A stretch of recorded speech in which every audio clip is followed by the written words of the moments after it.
A world that champions science, rationality, and order. I think you might like it here after all, Mesmer.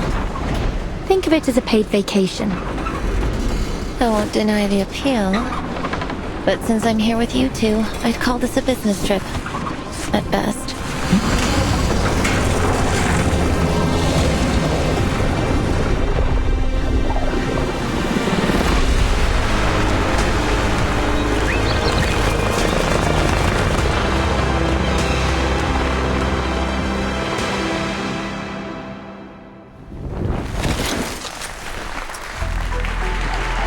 They look beautiful. They give these robots emotion? Our artificial intelligence models allow them to serve as your very own robotic friends. Detecting abnormal, hostile behavior. Oh, I didn't expect you two to find out.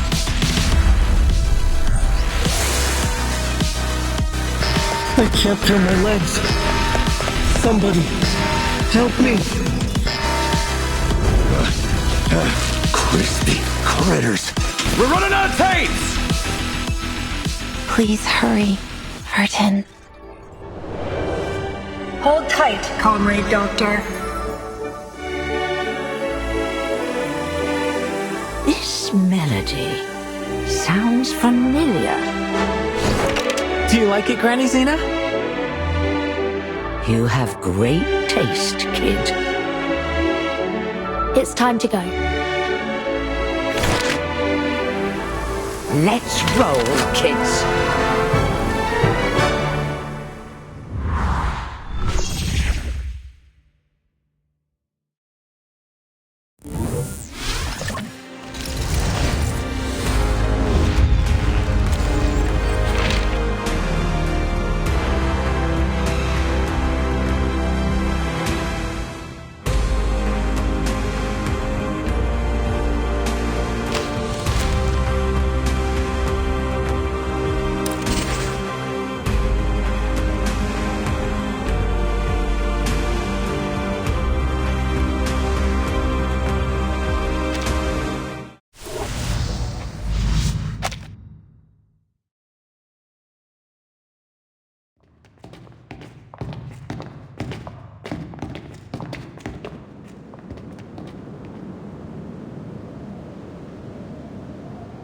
Stage in the rain. That's right. A stage that offers an incomparable experience with each observation. How was it last time, Vertin? It was unforgettable. Being able to travel to an earlier era without... Without the storm. Visually, they're quite similar, but the stage's rain is orders of magnitude safer. I think I'll pass, all the same. Don't preclude yourself prior to experiencing it. Who knows? We might just find something to pique your interest.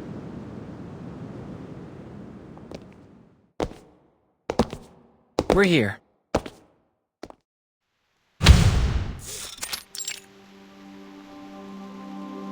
A whole new world, with an untouched, uninterrupted history. I'm looking forward to observing the effects of our interference as they ripple outward into their world.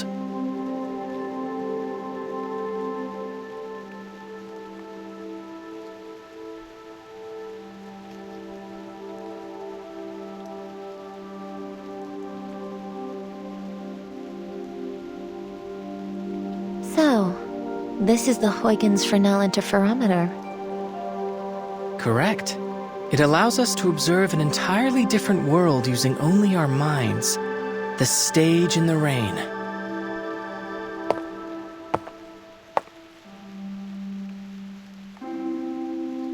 If you'd like a more thorough introduction to the interferometer, I have an observation guide here for you to peruse. Although there's no better educator than first-hand experience, it might help to do some supplemental reading before you get started. I still haven't made up my mind, X. I could refuse, you know?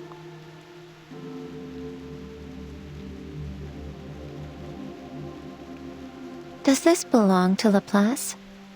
This lab, this device? I've never even heard of this project, let alone used it. I don't claim to know every piece of equipment in this building, but how was a device of this scale developed without so much as a whisper? But then, no one ever seems to notice when a butterfly flaps its wings. Your pretense for inviting me here was to help you monitor how this stage affects brain activity. That much makes sense to me, given my research on artificial somnambulism. But if I join this project, will it be for your benefit, or... My apologies for arriving behind schedule.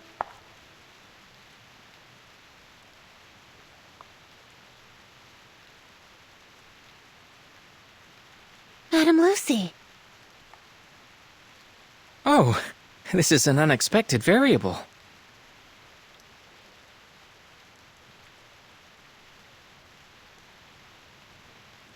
Forgive me, X. I was the one who invited Madame Lucy. After our last experiment, I shared some of the details with her. Using chaos particles and the observer's consciousness to simulate a hyper-realistic space. I would be remiss not to participate in such an experiment, given its potential to elucidate the inner workings of awakened consciousness. This research presents a wealth of opportunity, not just for a single person or project, but for all of Laplace and researchers everywhere.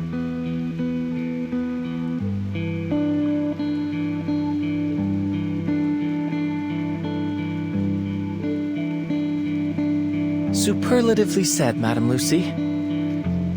I hope that puts some of your doubts to rest, Mesmer?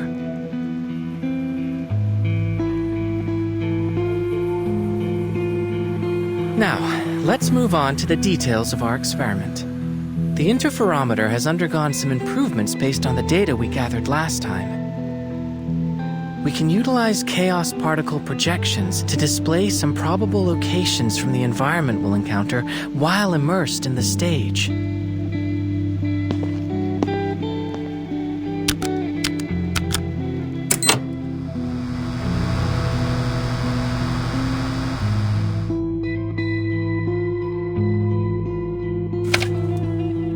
The iconography suggests it's somewhere in the Soviet Union, but the technology seems wildly different from our own timeline. It would be more accurate to think of it as a potential version of it.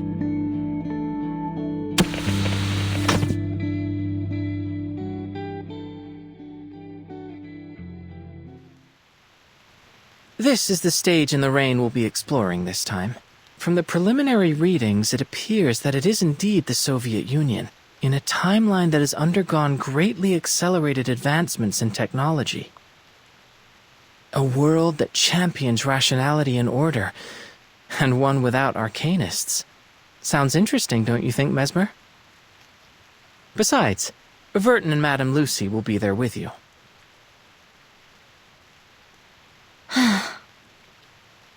I'll admit, I am curious. Phew, that's great. I'll do my utmost to orchestrate things from here. While there's undoubtedly a lot to learn about this machine, I believe I should be able to troubleshoot any problems you encounter. Researcher X, may I propose that you allow me to operate the machine instead? But you aren't familiar with its operation, are you? I should be able to perform adequately based on your demonstration. Should I encounter any trouble, I trust that as a researcher, you have kept a thorough operation log to consult. I will be able to learn much more about the interferometer's functionality and the theory behind it if I am operating it directly. The knowledge I gain from it may prove beneficial to other avenues of research in Laplace. I intend to relay any data gathered here to Researcher Adler when I see him next. Given Madame Lucy's computing power, I'm certain she can resolve any problems we encounter. And it may give Miss Mesmer some peace of mind. Looks like the decision's been made for me.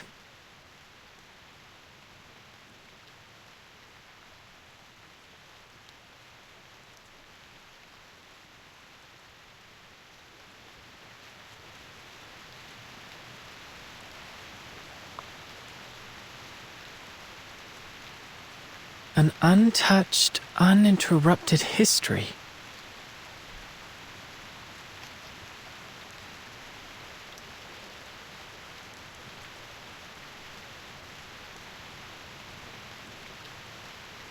All right, I acquiesce to your request, Madame Lucy.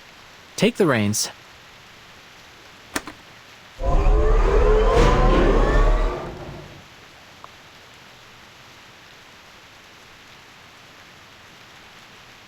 Interferometer activation complete. Looks like you've got a handle on it already, boss. Oh, another thing.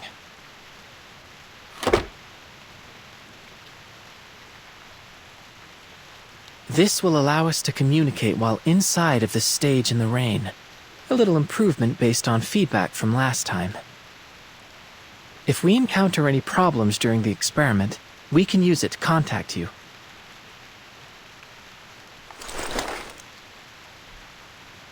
Very well. Please be prepared. The curtain is about to rise. Thank you, Madame Lucy. I'll endeavor to bring you back a souvenir. I will look forward to it. Have a safe journey.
In other words, this material would function something like a fire ant colony crossing a river, fluidly replacing worn-out and damaged sections.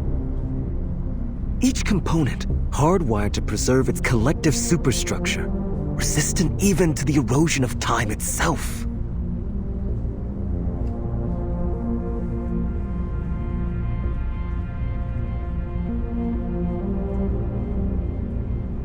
That jacket you're wearing, is that also the machine's doing? Yes. Sometimes the interferometer automatically modifies our clothes to help us blend in with the world we've entered.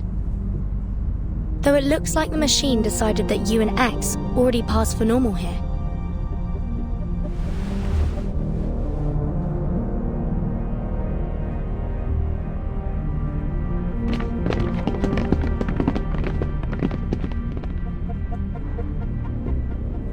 We're currently at least 40 meters from the ground. A conservative estimate, Comrade Polkov. I should say we are at least the height of a Vostok K rocket off the ground. And that's if we include Comrade Gagarin standing on the module. Cracking jokes as always, comrade.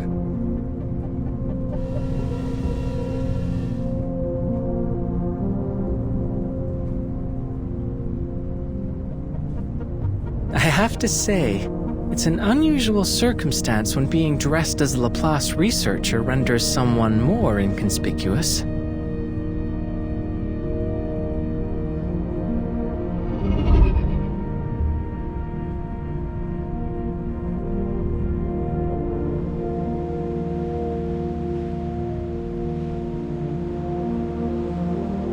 Those fields look endless.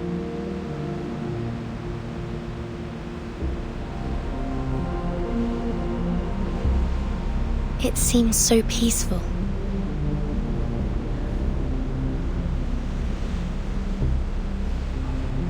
Oh, they even appear to have farming robots.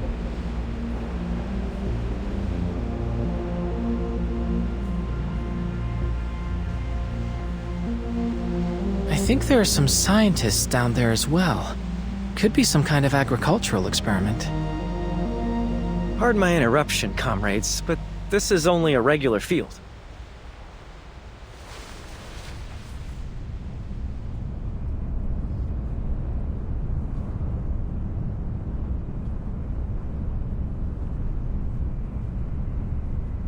Those people down there in white next to the robots, they're simply farmers.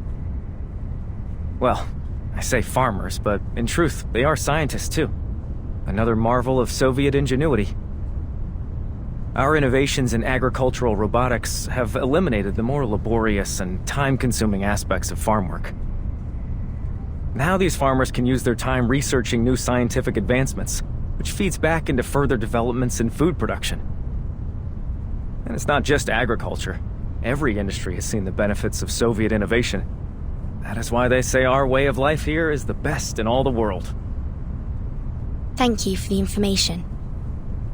I don't suppose we've been introduced, have we? My apologies. Call me Maxim. I'm a journalist. And the three of you must be Doctors Furton, X, and Mesmer Jr., am I correct?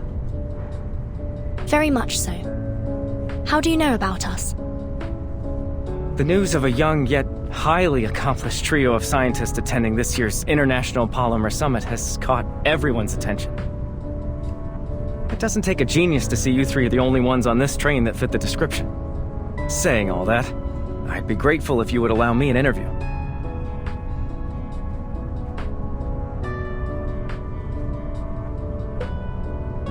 Certainly. As it happens, we could really use someone who could introduce this place to us. We don't know much about where we're going or what's been happening here in the Soviet Union. That much is clear. Where should I start? Oh, of course. Let's start with Collective. All the robots you see are controlled by the Collective Neural Network, which ensures their labor is never wasted. Who would have thought that robots would become our closest companions? Honest, stable, graceful, calm. They give each and every comrade their undivided attention.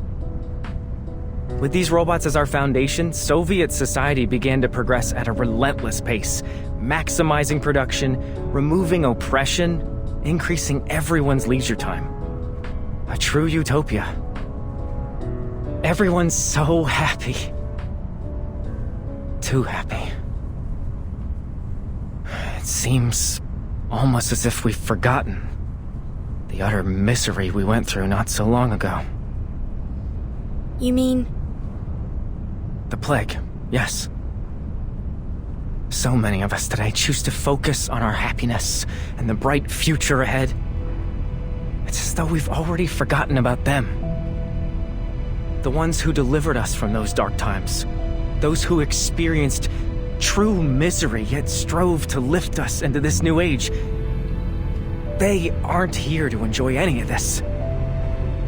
Is that fair?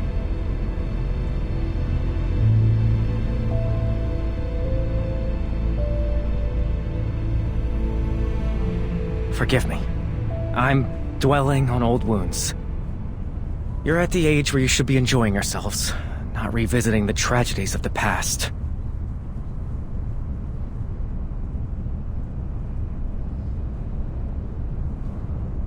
Now, a question for you young scientists. Tell me, are robots as commonplace in your country as they are here? That may be dependent on your definition of robot, but I've worked with an animated hunk of metal before.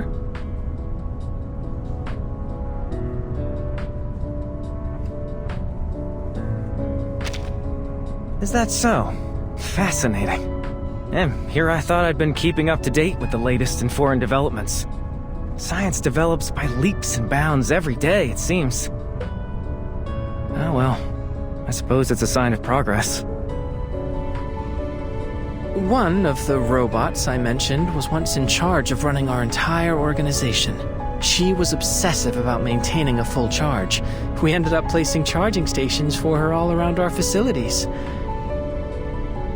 But I don't see anything like that here.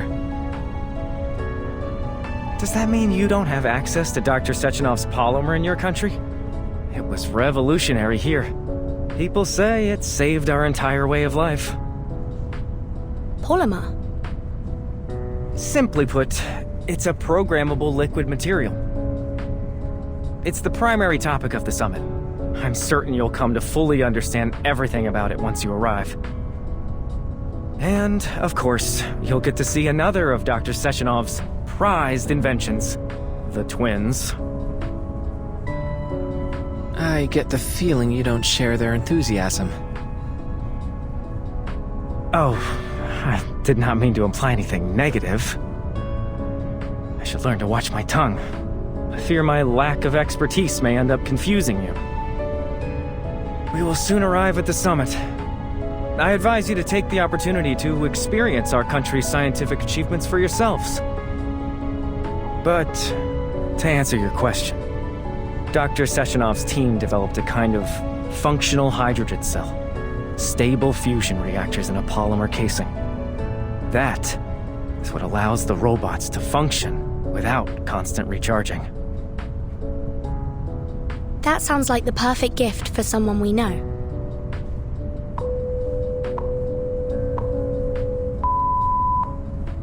Attention passengers, the train is now arriving at its final stop. Please collect your vehicle activation code from Rafik, and a turbine will transport you directly to the site of the International Polymer Summit. Rafik? That would be the robot bartender. Don't worry. Just follow me. Please alight the train in an orderly fashion. We hope to see you again soon aboard the Vortex.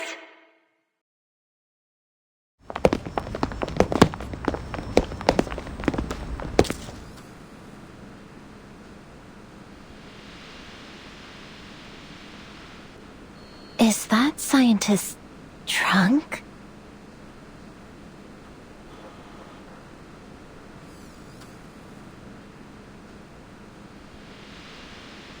Kids?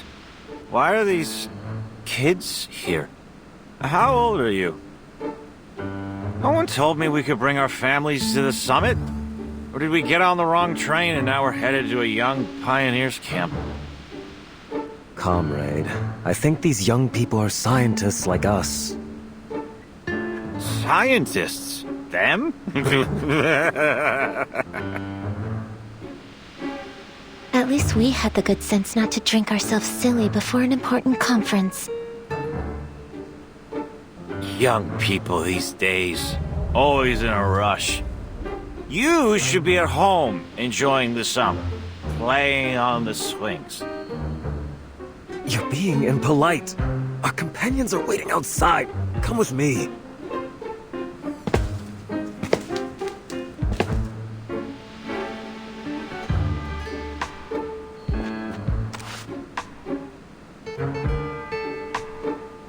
Hold on. Why don't you have some fruit? He looks like he could use it. Thank you. I'm sorry for his behavior.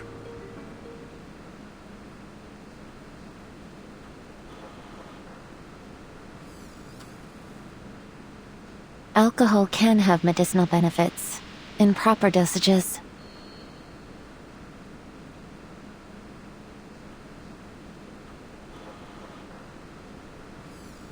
Don't take any of that to heart, friends. Next stop, the exhibition hall. And welcome to Facility 3826. This way. That's Rafik, the one in charge of the activation codes.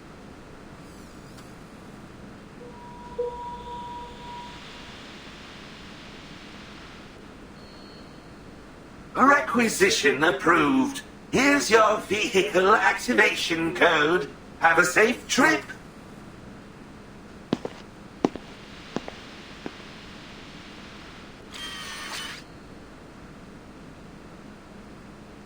Wait.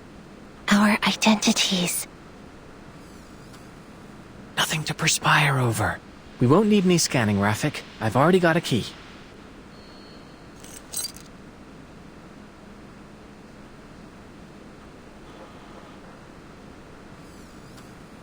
Where did you get that? It always pays to be prepared and to keep your eyes sharp. This is the International Polymer Summit, after all. I assume that means you took it from someone else? Wait, when you gave them that fruit, did you... Shh. All I did was facilitate a hands-on experience in the importance of politeness. Goodbye. Please have a safe trip.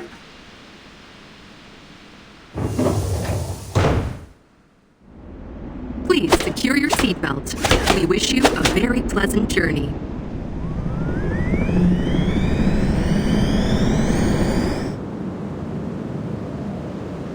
If I'm not mistaken, our conference venue is on some kind of floating island.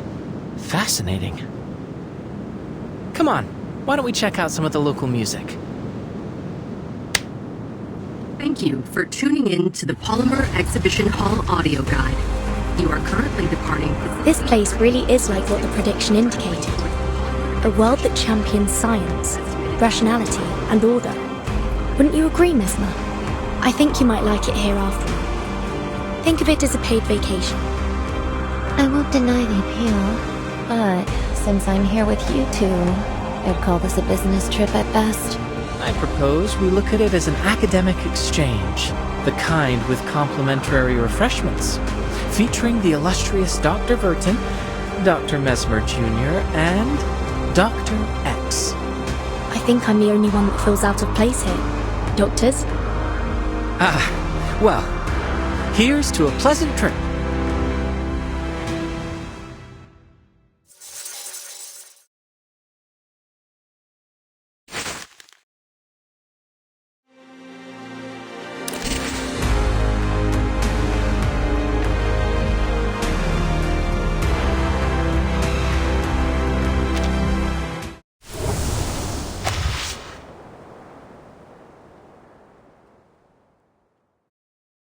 We have arrived at your destination, the Polymer Exhibition Hall. Please be careful when exiting the vehicle.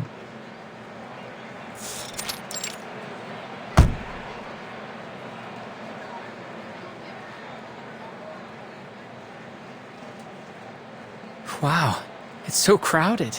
Why is everyone gathered around the entrance?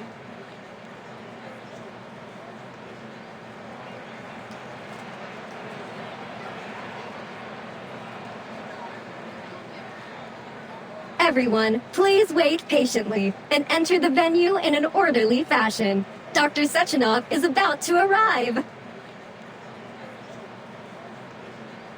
He's here! He's here!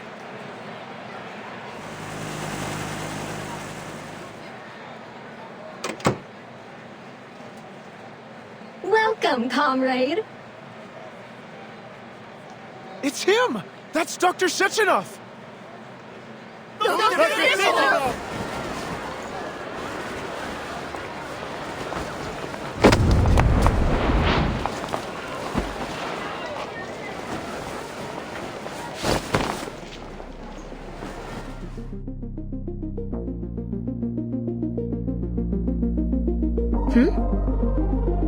Please be careful.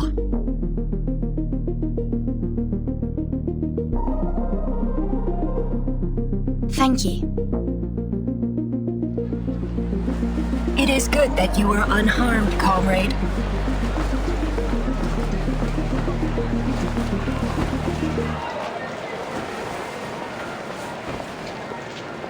Please don't push everyone. We must all be patient.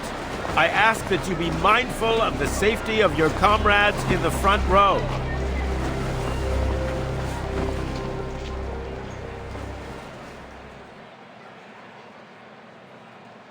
That must be Sechenov. And I suppose those women were the twins. A logical hypothesis. Oh, Vertin, we do have a slight problem. The communicator must have slipped out of my pocket during the commotion. By the time I found it again, well, it seems to have failed a few rapid percussive tests. Which means we've lost our only way to contact Madame Lucy. Unfortunate, but we'll fix it later. We should follow the crowd into the exhibition hall for now.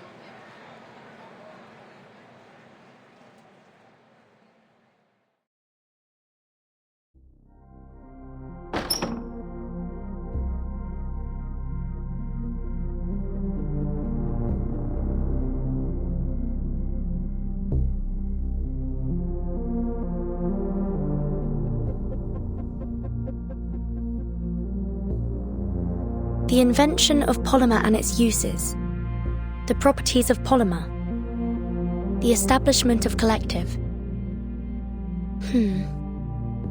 Where should we start? Let's start with the closest one.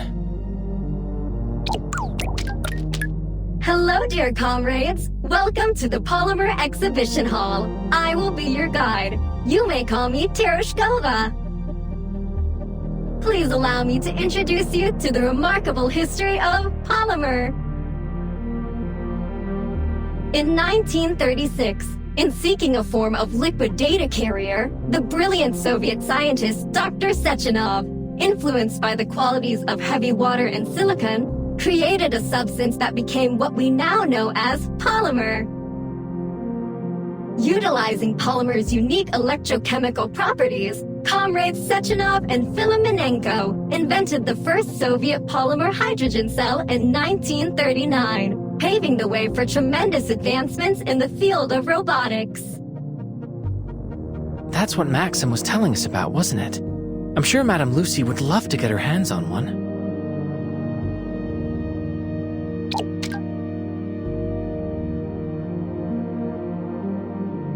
However, in 1942, a terrible disaster struck the Soviet Union and the entire European continent, the plague. By the end of this unprecedented outbreak, over 150 million had perished. 150 million? That would make it one of the deadliest outbreaks in human history. Countless scientists and medical professionals selflessly gave their lives to combating this plague, sacrificing themselves to prevent further death. I wonder if that's the tragedy that Maxim mentioned. We will always remember their sacrifice, just as we honor Dr. Sechenov for once again coming to our rescue. It was his polymer that formed the basis of redemption, the vaccine that proved instrumental in stopping the transmission of the disease, saving the Soviet Union from ravages of the plague. Of course, with so many having succumbed to the disease, the Soviet Union turned to further developments in robotics to meet labor demands. Before long, new advanced models of robots made up a significant portion of our labor force, helping to deliver a new age of prosperity. Is that what you've been aiming at with all of your critter experiments, X? In order to fully optimize our robot's production power, Dr. Sechenov led a team of scientists to develop and launch Collective 1.0. This revolutionary system unified all of our robot assistants under a single vast neural network, ensuring maximum efficiency.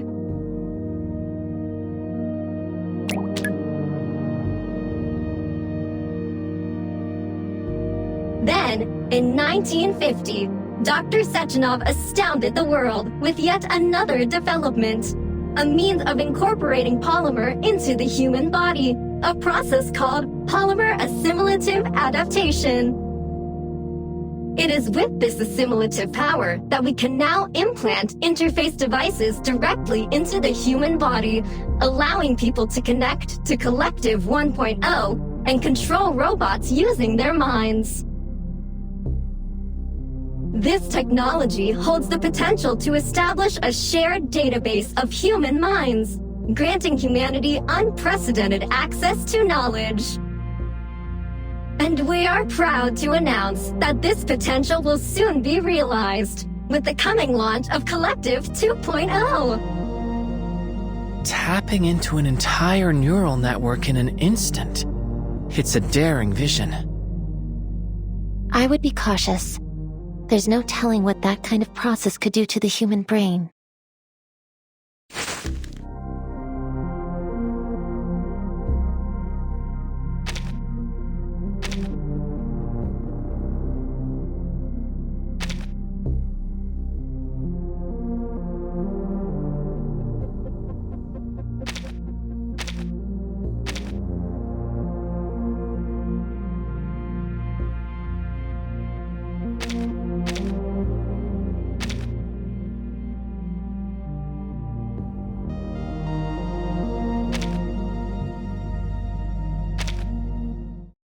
You have finished Exhibit A, but don't stop now, dear comrades. Please proceed to the lecture hall, where Dr. Sechenov will soon personally demonstrate the power of Collective 2.0.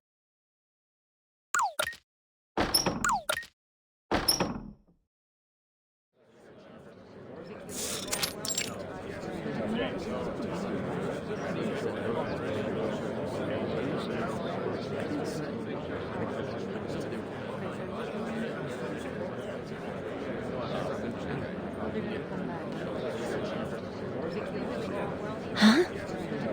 Is that Maxon?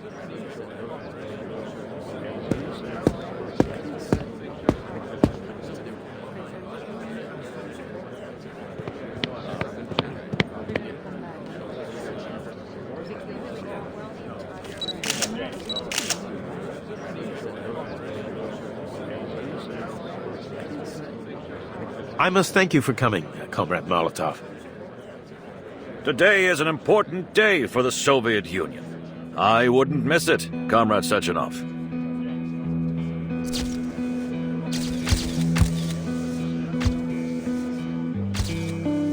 Molotov's here? It's hard to believe after all the bad blood between them.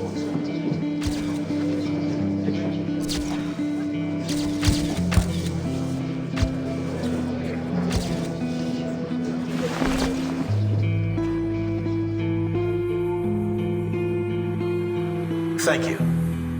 First off, I'm very honored to have so many preeminent experts from every scientific field in attendance today. Welcome, everyone. I am Dr. Dmitry Sergeyevich Sechenov. We all understand that there are times when a single discovery can turn the entire scientific world upside down. But every great discovery must be built upon the knowledge of countless predecessors that rests at its foundation, to say nothing of luck, before it can be published and preserved for all time.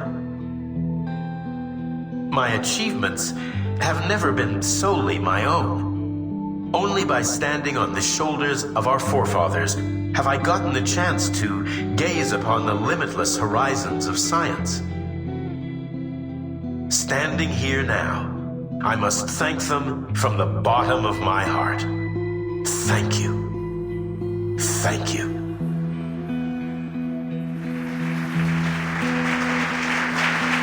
"19 years ago, when my team and I invented polymer, I had already foreseen its boundless potential. A perfect synergy of mathematics, logic, physics, chemistry, biology, and other foundational studies in equal part, constantly pushing the frontiers of humanity's scientific exploration. Bringing us to this historic day, where I have the honor of inviting every one of you to participate in this preview of Collective 2.0.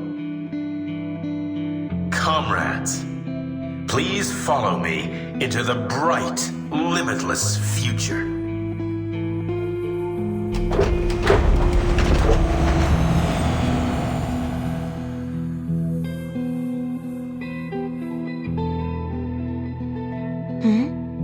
What's this? Thought device.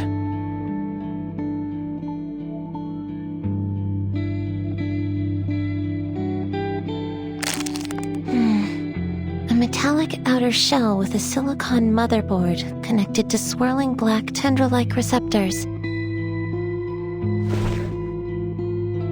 There are suction cups on its base.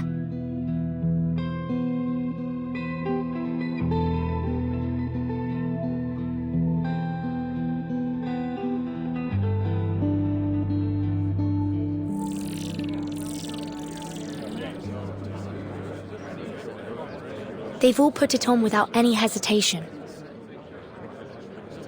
No adverse reactions either. Looks like it doesn't hurt.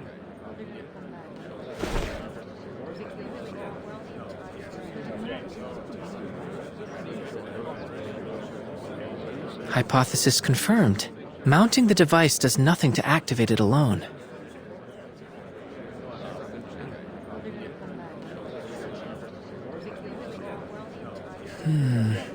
Counter hypothesis. It may only work on polymerized people. Wait! What are you doing?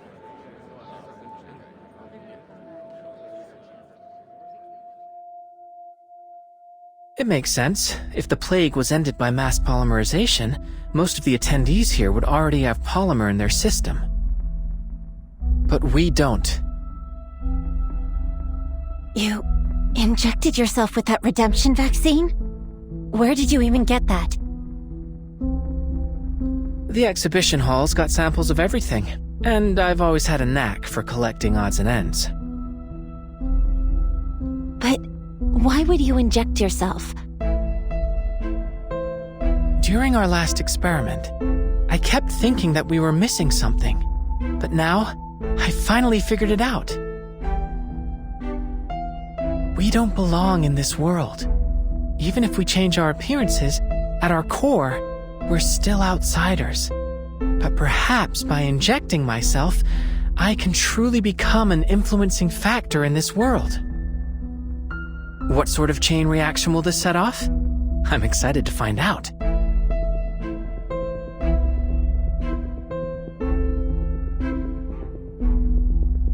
Plus, if we don't inject ourselves, we risk exposing our identities. Of course, the choice is yours. I should have expected this. Typical Arcanist behavior.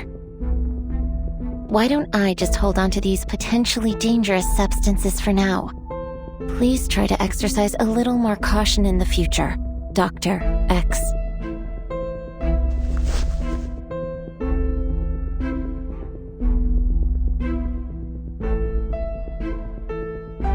What about you, Vertin? I think we should be careful. All right. Think about all the fun you could be missing out on.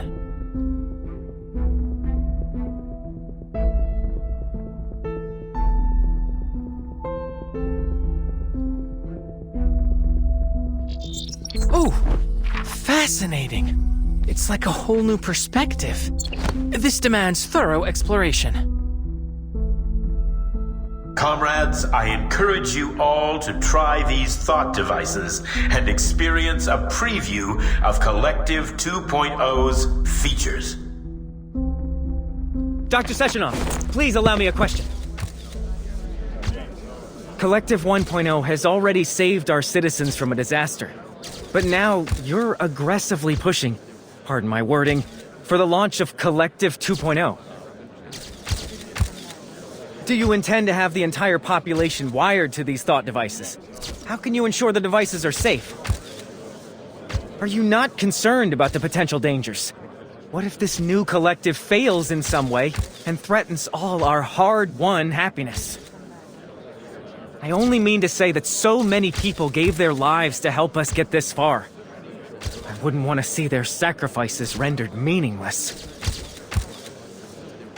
I do understand your fear, comrade, but please rest assured, we've conducted rigorous testing and verified that the thought device is completely safe.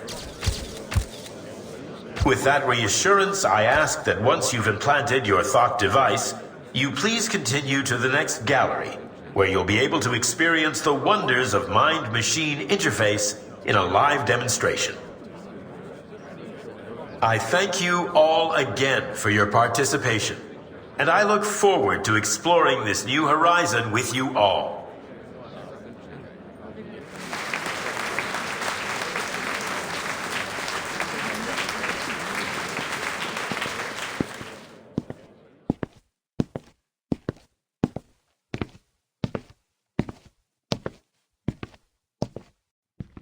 Oh, I remember you. You weren't hurt, were you? Tereshkova wasn't able to properly handle the crowd. I've already arranged for staff to work on improving her logic. I'm fine, Dr. Sechenov. Your twins helped me up. They seem somewhat different from other robots. You have a sharp eye, dear girl. When I constructed the twins, I made use of some experimental techniques. Currently impossible to mass produce, I'm afraid.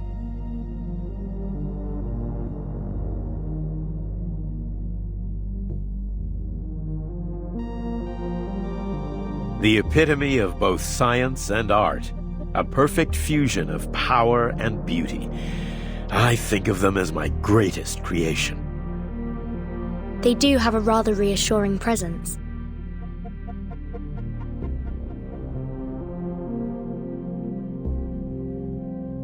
I heard there'd be 3 young scientists joining us today. To be so accomplished at such a young age is something worthy of respect. If you run into any trouble today, please don't hesitate to tell me. I'll do whatever I can to assist you. Oh, as it happens, I think we actually could use some help.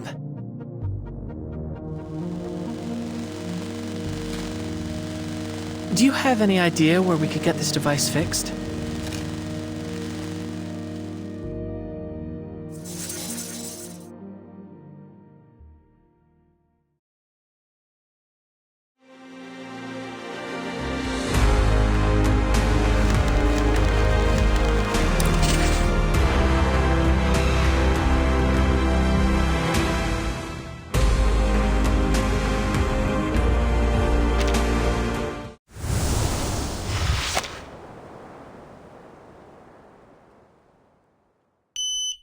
Access granted.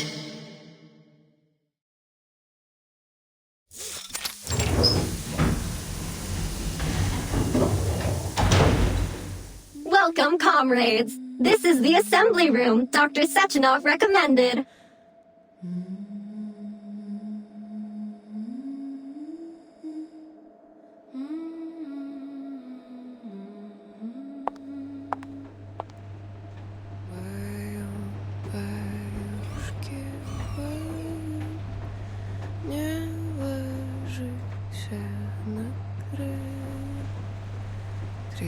Are you interested in learning more about the production process, comrade?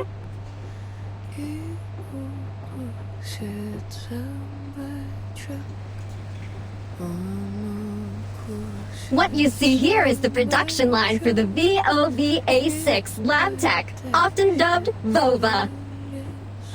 Commonly used in laboratories, our VOV-A6s assist scientists with conducting tests and critical experiments. The VOVA model's humanoid limbs feature over 100 sensors. Outside of lab work, they are also capable of providing other services, such as playing musical instruments, cooking meals, providing massages, and more. Some people even treat their VOVA as a personal companion. In fact, our artificial intelligence models mean they are entirely capable of serving as your very own robotic friends.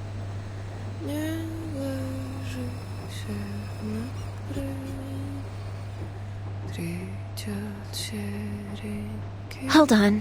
What's that sound? And we're here to find a repair vendor. Where is it? Oh, some kind of performance art, perhaps?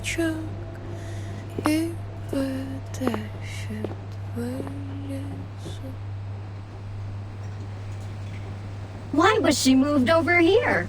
Comrades, this is your repair vendor.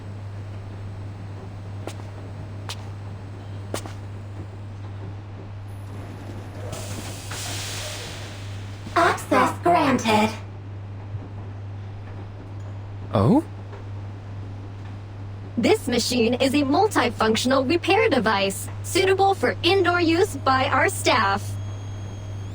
Other than basic repair functions, she is also able to repurpose raw materials into whatever tools you may require. Amazing. Well, let's give it a whirl.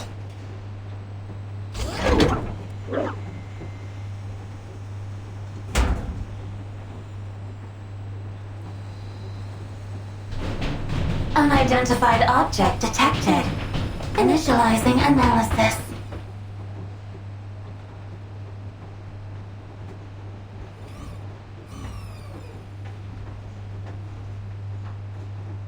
This is an abnormal reaction.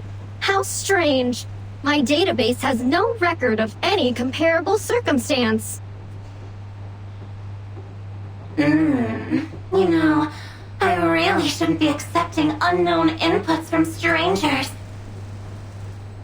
The stranger is just a friend you haven't tasted yet.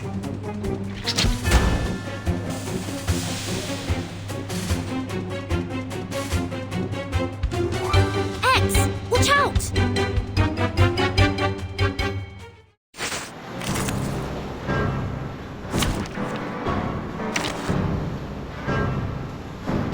Me? Did you find something?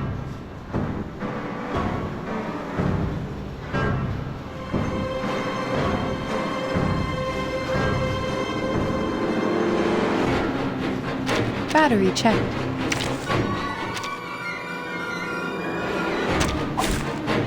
Straight to the point. I like that.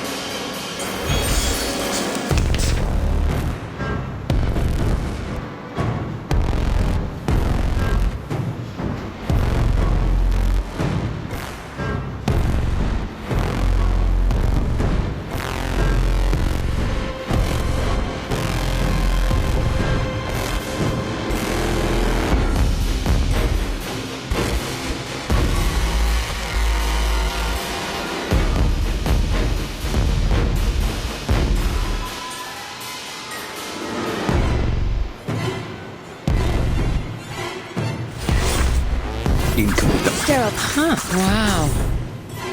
Liberato dalla paura. Oh, hi. That's it. Don't worry. Let's have a cup of tea. That's it. Time for a little pick-me-up. Huh. Wait for the right moment. Where loading? Whoops. An accident. That's it.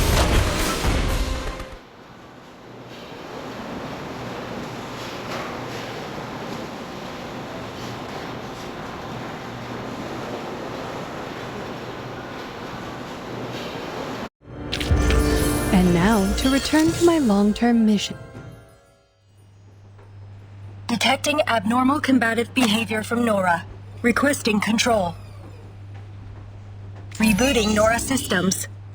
Reboot complete.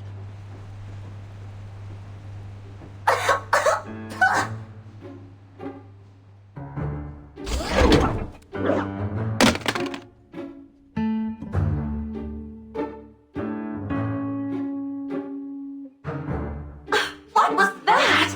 That was the worst thing I've ever tasted! Metallic and yet almost woolly and wrong! Just plain wrong!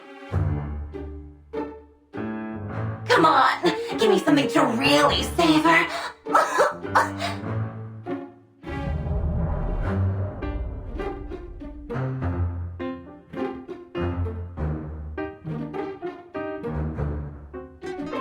I don't suppose there's a way to make her sound a little less.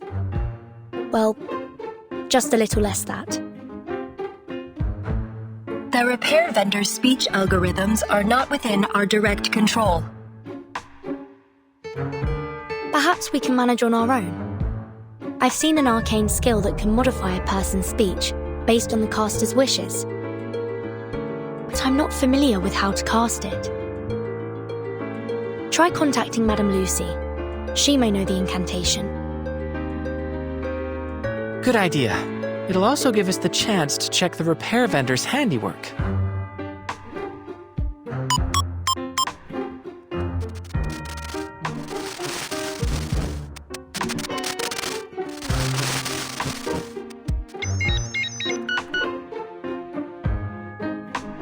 Researcher X, hello. Ah, fantastic. So at the very least, she did repair it. I see. I will process your request. There is indeed an arcane skill in my database that may be of assistance. It is known as Manner Mender.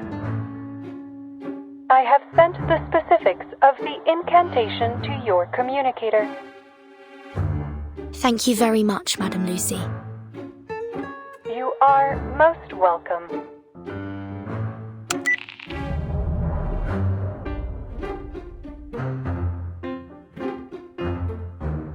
Manner Mender.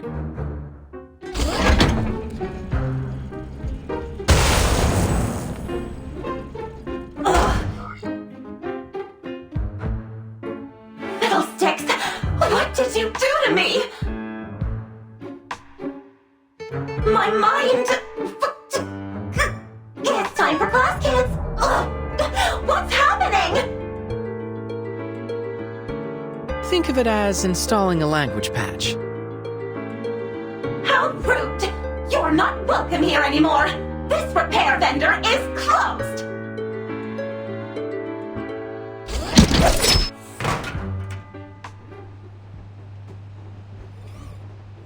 We will need to investigate the cause of your abnormal behavior, Nora. Please cooperate.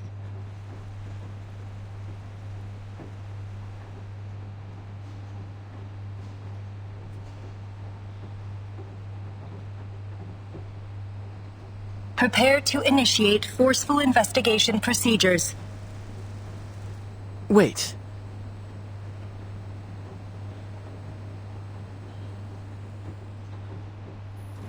How about I try something with Nora? I can directly connect to her using this thought device. It's the perfect chance to try out the features of Collective 2.0. Dr. X, things are already complicated enough as is. Let's leave this to the professionals. Don't overly activate your disquietude. You still remember the topic of my research here, don't you? I can't pass up this opportunity. If that is what you request.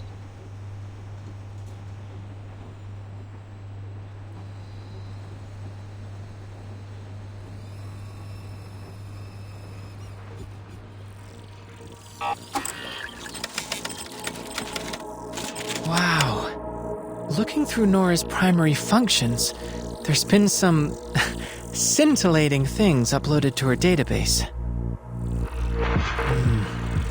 Let's set the complicated data aside for now, and try using a mental command.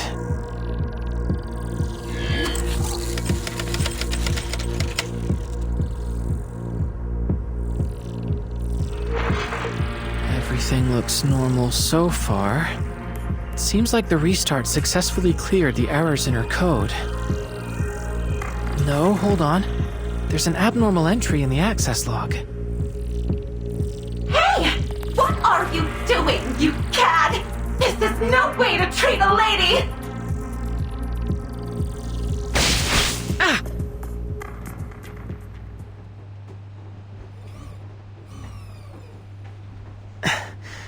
Nora forcefully ejected me. Felt like getting slapped across the face. I told you already! This repair vendor is closed! She has some very colorful responses. Is that her default setting? Can she really refuse an inspection like that? All robots in this facility are linked to the collective neural network and are not permitted to disobey human commands. Considering her prior combative behavior, she is evidently malfunctioning as well. What? Have you got a problem with a woman who speaks her mind? I just think that from a pure safety standpoint, and considering our current situation, this feels like a mistake. Doesn't a lady have a right to her own feelings? Ugh.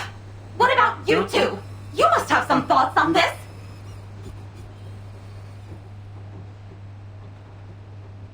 We do not have an answer for you at this time.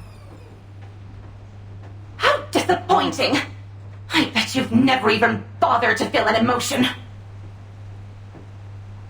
Comrade Sechenov did install emotional expression modules into our platforms. What a waste to put them in, you frigid ice queens.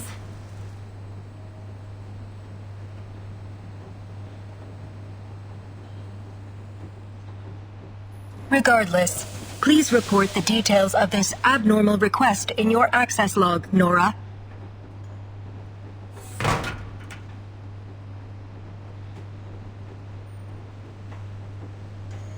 I have no idea who made that request. All I know is that ever since that entry appeared in my log, I've had no patience for anyone toying with my emotions. Now, stop pestering me with questions. I've already told you everything I know.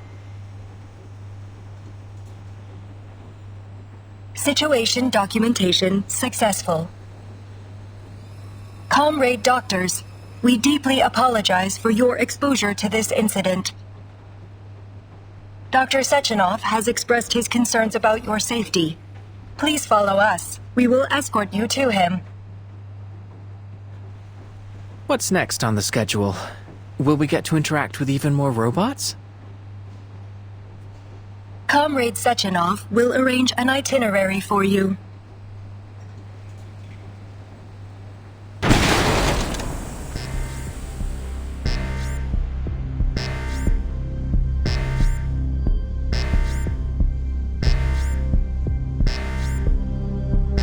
What's happening?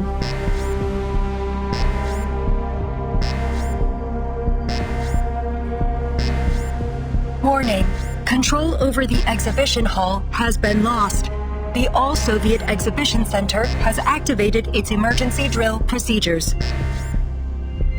Has the security here been hacked? All robots within the exhibition hall have had their connections severed. The cause is unknown.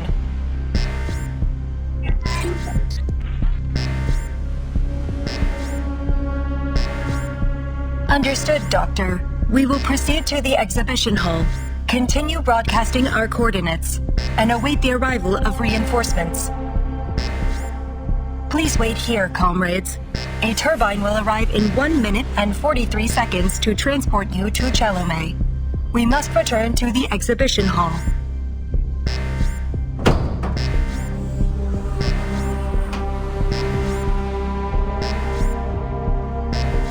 Please remain inside the assembly room.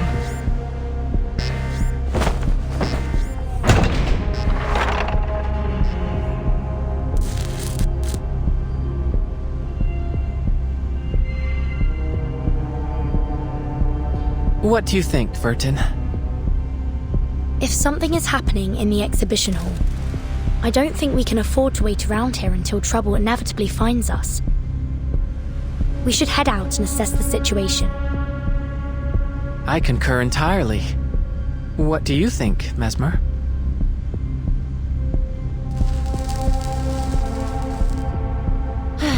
Why would I expect either of you to follow orders?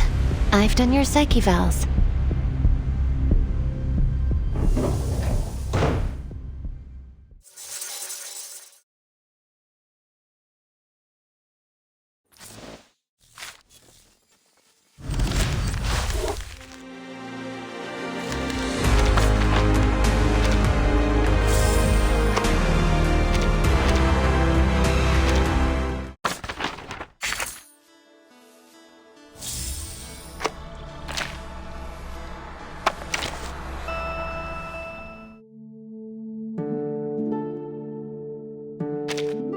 Greetings, Comrade Timekeeper.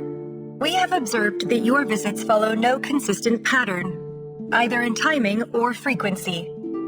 We have noted that other residents in the suitcase describe your unpredictable appearances as distracting, startling, and in several instances, disturbing. However, we would emphasize that we always appreciate your visits. The more time we spend together, the better we will be able to synchronize your mindset with our prediction models.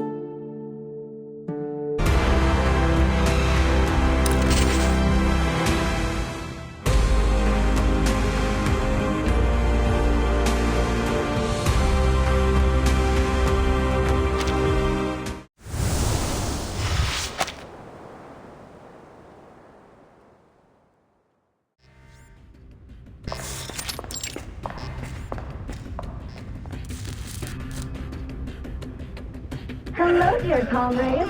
Welcome to the Polymer Exhibition Hall. I will be your guide. You may call me Tereshkova. Where have all those mustachioed lab robots gone? I thought they were supposed to help the researchers. Who knows? Maybe the twins already calmed the situation down. Just what is this situation, exactly? Please help me. Wait, I hear someone.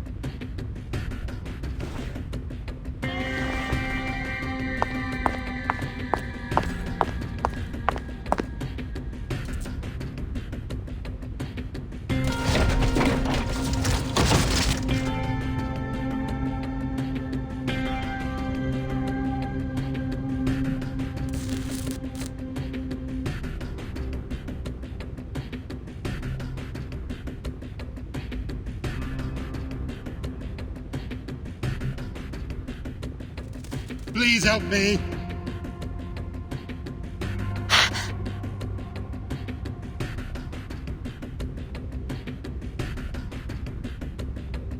This is awful. We have to find out what's going on. Just be careful. I'll try my best. I think I can make it to him if I stay close to the wall.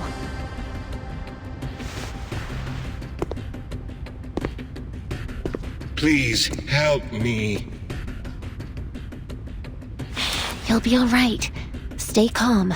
You'll lose blood if you struggle too much. Let me check your wounds.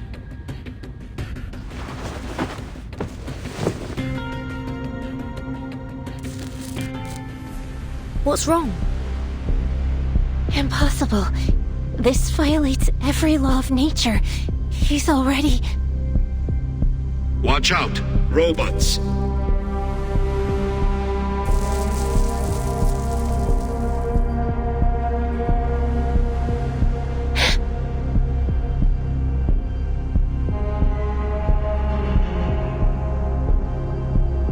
Mesmer, get back here, quickly!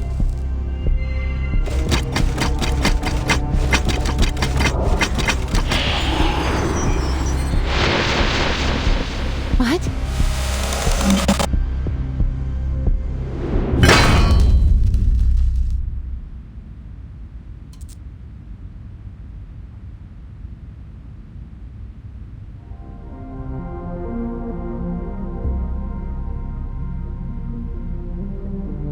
Please, stand back.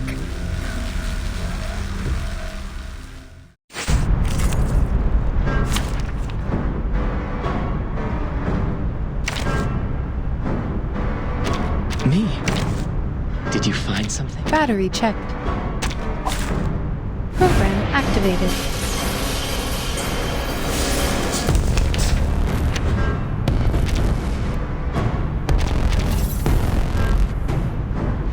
Charging. Overclock restrictions. Loading. Activating autopolymer circulation. Wow. Eliminate target. Target confirmed.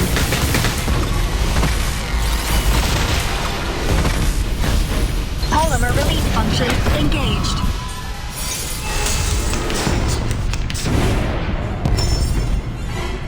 Overclock restrictions lifted.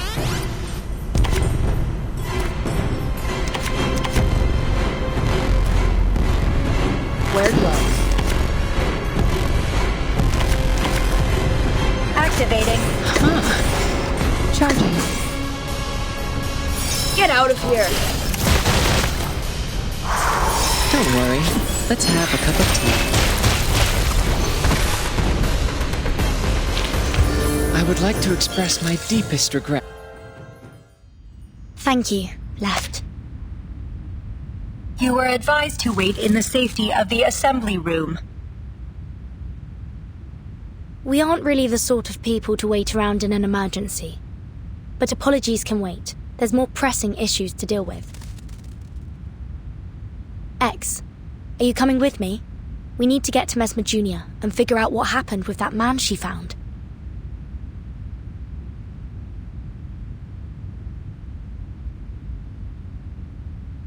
Mesmer, are you alright? I'm fine. But this is tremendously unnerving.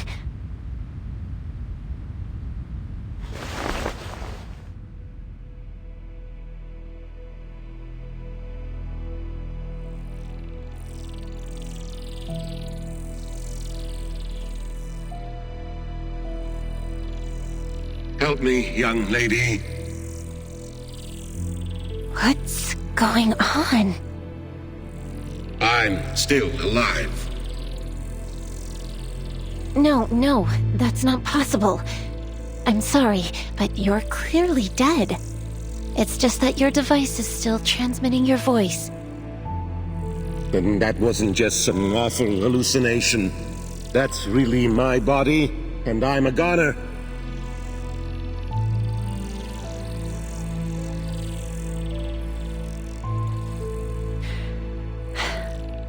But how are you still able to communicate with us? You're surprised. I suppose I would be too. But the science is clear to me, at least now. It's fitting that my corpse can serve as a new teaching exhibit for the Hall. If I am truly dead, then what is speaking to you is only the polymer still active in my body. The thought device must be serving as a communicator of sorts. The polymer must have absorbed some of my neurochemical signals and brain function, forming an imprint of my mind. That's how it can answer you. Can you tell us what happened here? People started to act strangely, like they were losing their minds. And then the robots turned on us. They were killing people. My colleagues and I ran for safety. I remember some of them got away. You're saying there are survivors? Many. I regret. So close to launching Collective 2.0. Now I'll never...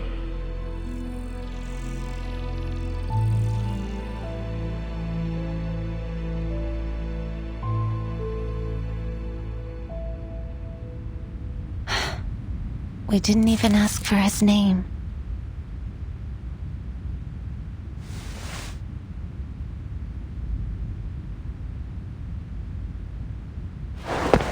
He was dead before you even got there. It wasn't really him, just an echo of his brainwaves.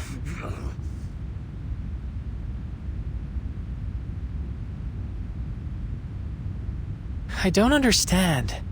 Even tied up, this scientist still seems to be trying to ram his head into the wall. Do we have any idea what's going on? Why did you come back?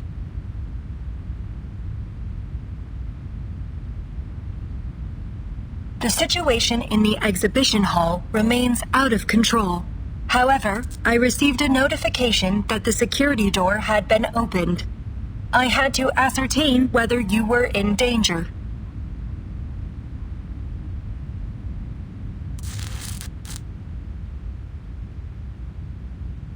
I was the one that pushed for us to leave. I thought perhaps we could help in some way, but I didn't anticipate any of this. Thank you, Left. On that topic of whatever's going on here, could it have something to do with the Collective?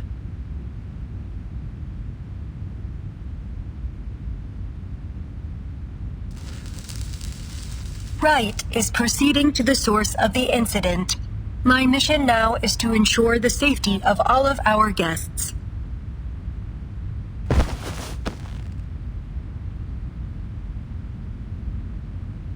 Your theory is interesting, comrade, but further investigation will have to wait for now.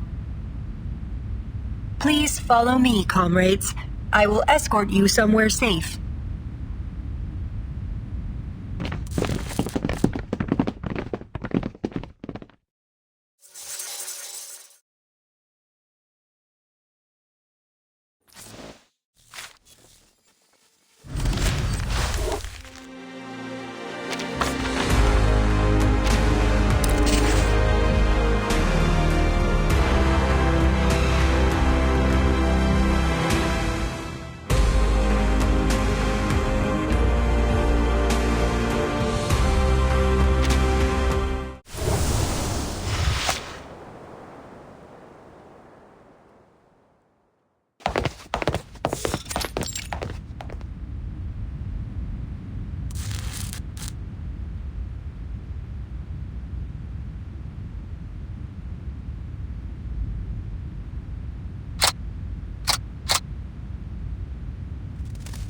What's that on the ground? A defensive perimeter of pulse mines. These will temporarily stun robots, but are harmless to humans.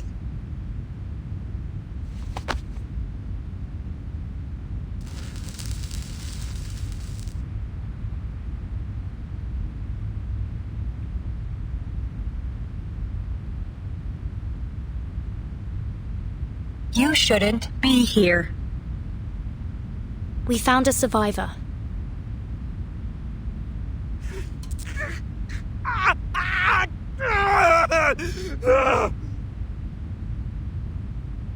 Understood.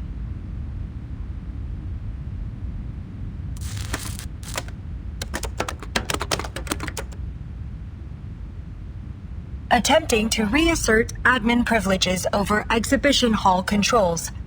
Attempt 16. Failure. Please do not panic, comrades. Help will arrive shortly. A special operations agent will take responsibility over evacuating you safely. The malfunctioning robots may resume their assault at any time. Please stay behind the defensive perimeter.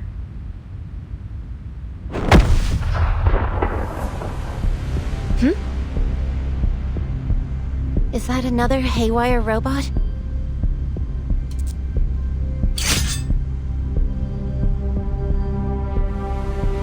No hostiles detected.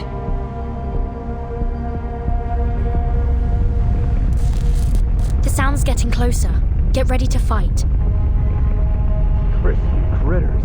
I should just blow this entire door to bits.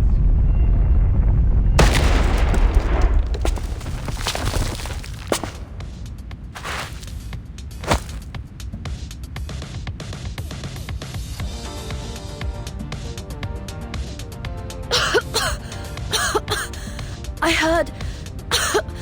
Don't tell me some kind of critter caused this. Out of my way!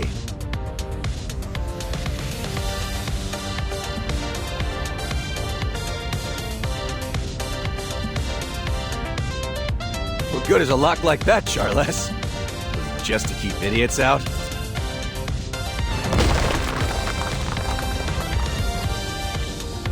Who is this?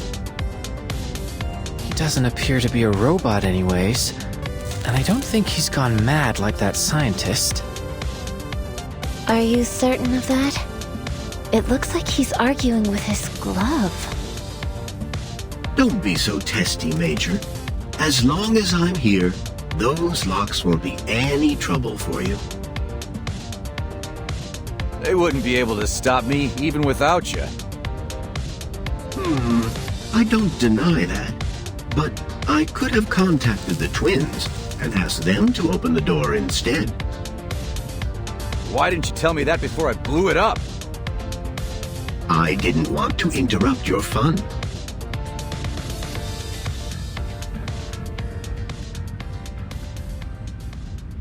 What happened? And what the hell are these kids doing here?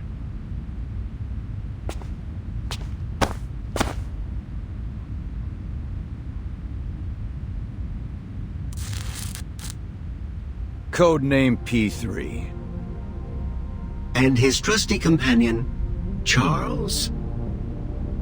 We were informed about an incident at the Polymer Exhibition Hall. Our orders are to bring a swift end to this situation and limit any scandal that might hamper the launch of Collective 2.0. In other words, Dr. Sechenov sent us to assist you. Now we just need to find out who did this. Understood. Dr. Sechenov has confirmed that this was a targeted attack on the Collective 2.0 launch. Huh, that's obvious. Anybody able to hack into the exhibition's controls has got to have some serious backing. Lots of people resent the boss, think he's in the way of their own ambitions. Like Molotov, or any of the various enemies of the Soviet Union. Molotov?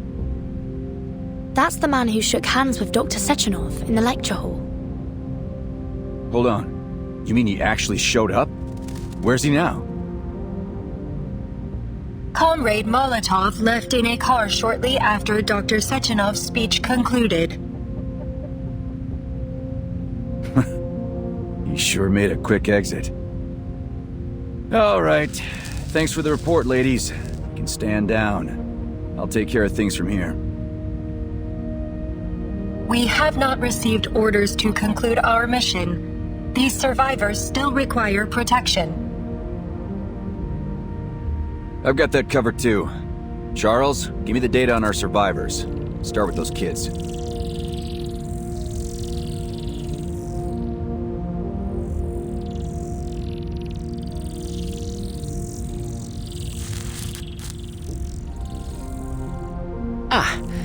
This may cause a predicament.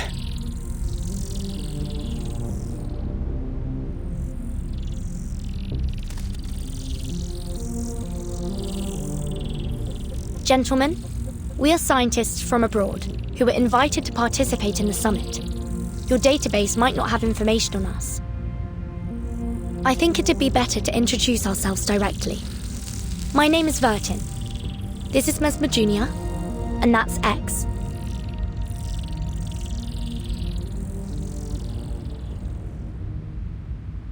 She's right, Major. I have no data on them. Though I can tell that those two haven't been polymerized. Not polymerized. Crispy critters. Hardly see that these days. Perhaps it's better to focus our efforts on searching for and rescuing other survivors. I also noticed that their names don't appear in any available immigration records, and that they were only added to the guest list for the summit earlier today. You mean they snuck in? It would appear so.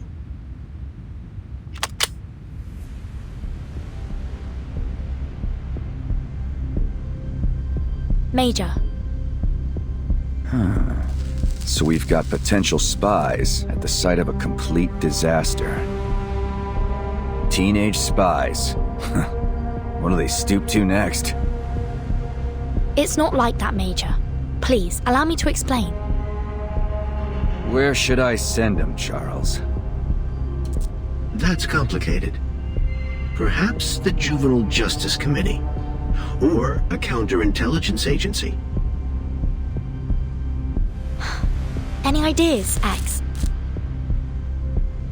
The signal here isn't great.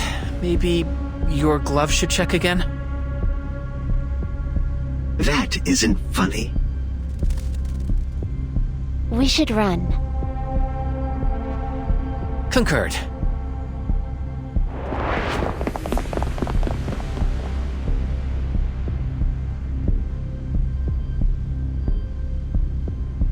God, can't get any info if they're dead.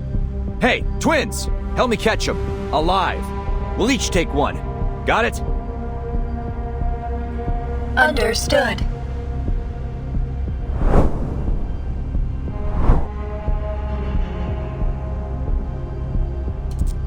take this.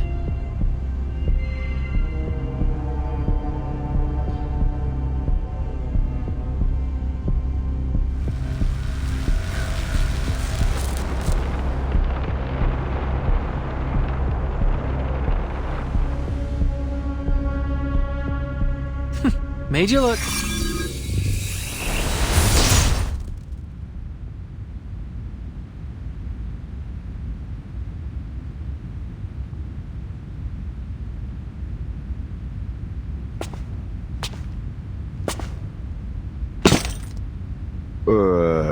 Was that magic?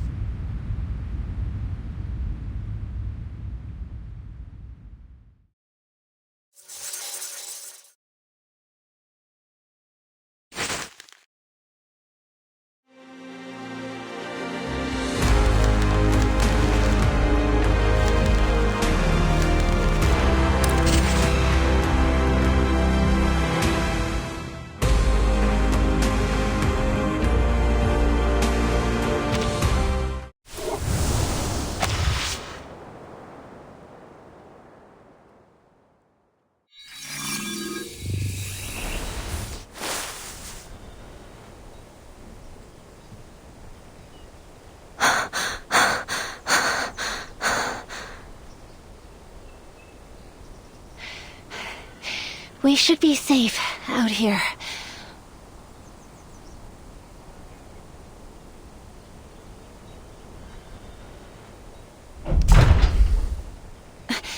Was that an earthquake?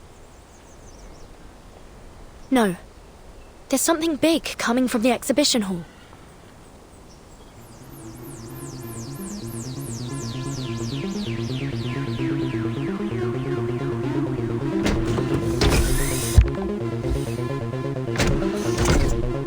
What is that?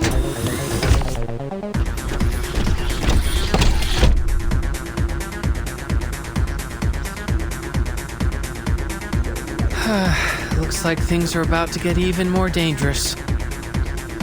But hey, good news. There's a building over there.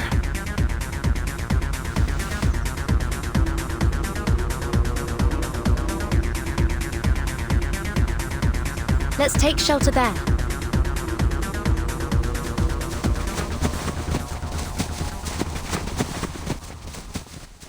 Quick, get down.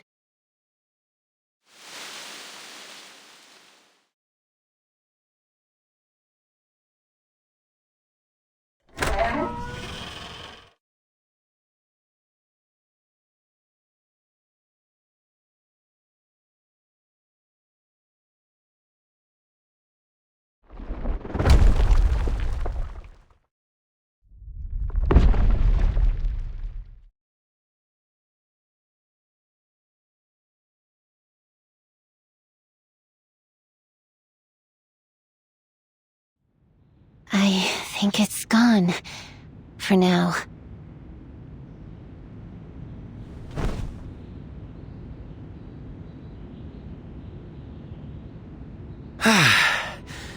Isn't sending such a supersized robot after us a little extreme?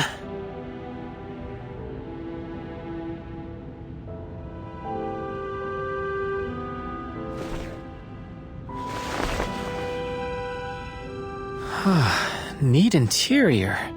Smells lived in. And traces of mold removal on the walls.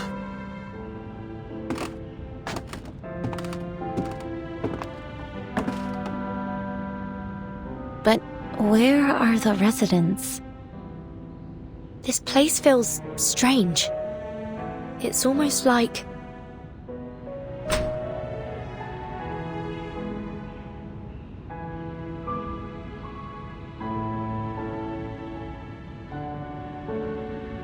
No sign of any robotic technology in here. And all the food is untouched. It's like this house has been isolated from the outside world for years. And yet...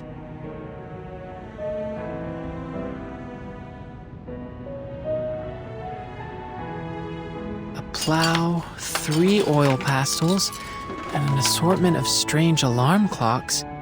A few syringes, and a bottle of men's cologne? These things don't look like they belong to a family, but rather a dozen people or so, with their lives all mixed together. There's some personal effects in here. Letters, family photos, and...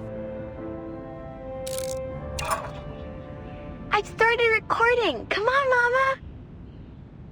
What's that sound? It's coming from this pocket watch device. That journalist we met, Maxim, he had something like this too. Don't worry. I'm recovering well here. All of us comrades in the ward do what we can to help each other, so we can overcome any difficulties. Don't forget about me, Mama. I really miss you, Papa. It's already been a month. I remember, little squirrel. The next time you visit, remember to bring that doll with you. The one with the pretty floral dress on the balcony.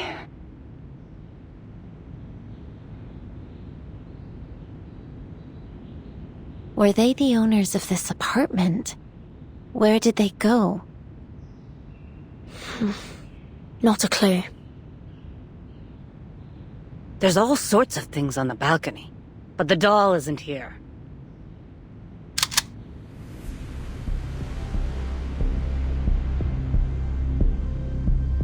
Don't move.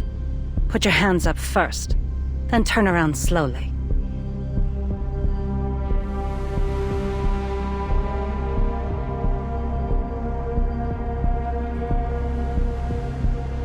Please, don't shoot, ma'am.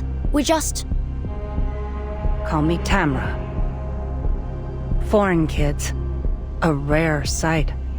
The last time I saw misbehaving kids was before the plague. It's a shame so many lives were cut short. What'd you do to anger a Beliash like that? Steal its H-beams?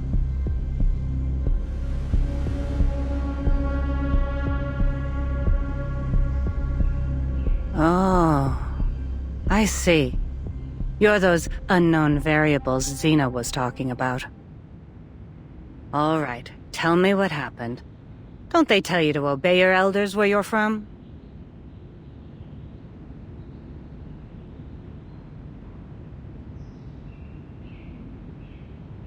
Allow me to explain, Madame Tamara.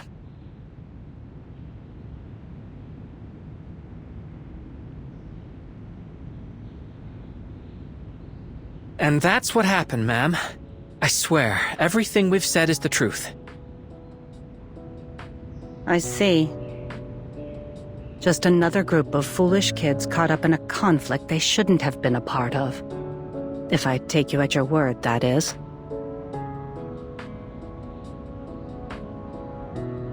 But branding 3 kids terrorists and sending out a Beliash to stop them? The people in this country have gone mad. You have my sympathy anyway. But I have more important things to do than babysit. Considering your situation, how about you hide here a little longer? When I'm done with my work, I can send someone to help you out with the orb head outside. But all this is a memorial for the good folks we lost to the plague, so don't touch anything.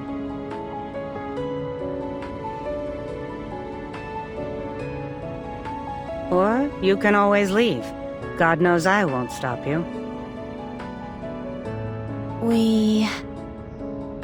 We'll accept your offer, ma'am.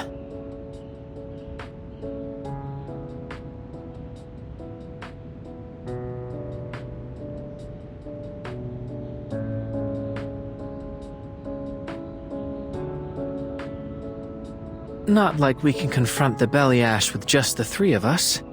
Might as well stay put for now, right? It does make sense. We'll stay and help you, Madame Tamara. Then you're smarter than I took you for. Relax, I won't hurt you. Come, look.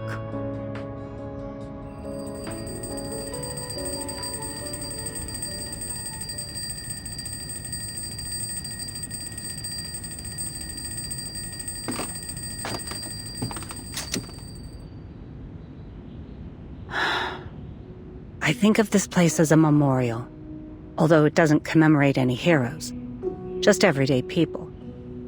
Like the one who owned all these clocks. They belonged to Olga Sokolova, a 23-year-old nurse. A very jumpy, anxious girl, but honest. Taking care of her possessions takes a lot of effort.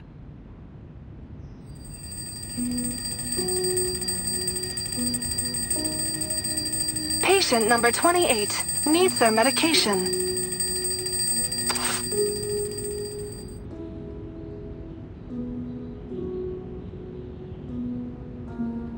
Why did she need so many clocks? Olga was terrified of forgetting all sorts of things. She'd set her alarms to remind her to administer medication, shots, you get the idea. But it wasn't enough. In the end, she went to the hospital too, leaving me with this mess. This one looks the oldest.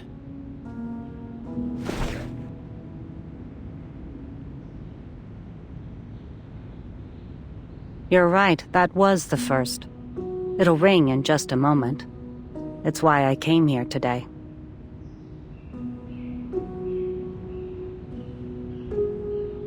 Happy 20th birthday, Sasha. You can turn it off now. Her daughter isn't around to hear it. The plague took her, just like so many others. 20 years old. How time flies.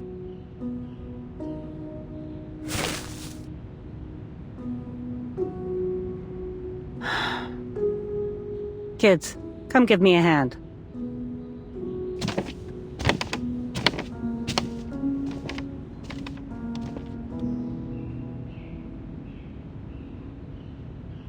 An entire wall of tools. Looks like whoever lived here liked making things by hand. That's an understatement. There's a basket under the workbench full of all kinds of toys and electronic parts. Andre and Vanya loved tinkering with those kinds of things.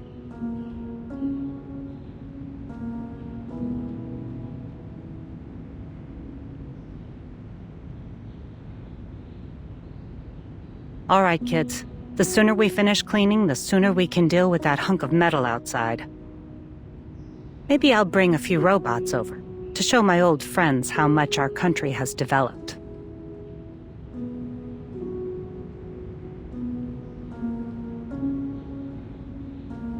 Is this why you've been keeping things just the way they were?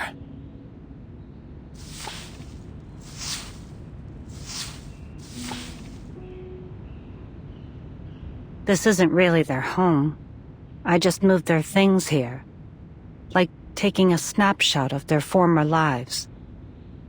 A cenotaph for the dead. I'm old, and the older I get, the more I recall my past memories. Everyone moved on so quickly, I couldn't bear to throw anything away. So I put it all here. Xena called it stupid. But she didn't stop me either.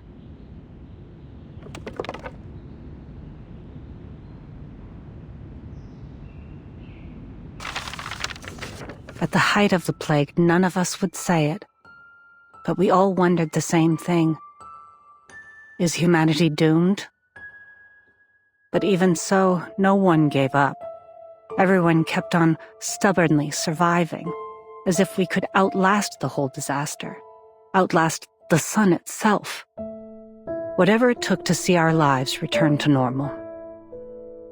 We would say, who better to withstand the harsh winter than us? We would help each other, encourage each other through the hard moments. We let the flames of our most fervent hopes warm our hands. We kept telling ourselves, don't cry. If we sow our seeds today, we'll reap a bountiful harvest in the future. But some never saw the spring.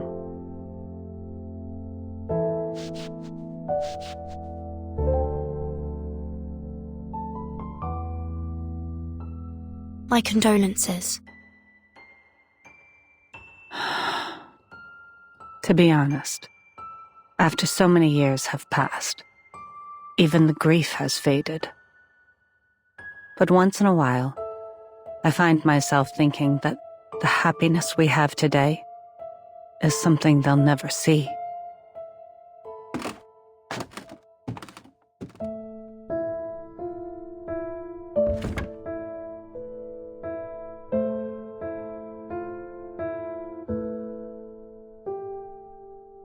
If Andre and little Vanya were still alive, they would have been overjoyed to see a world covered in metal machines.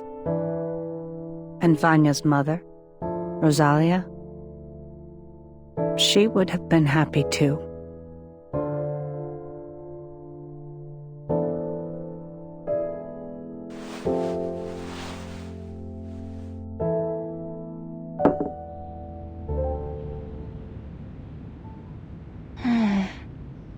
Strange. What is it?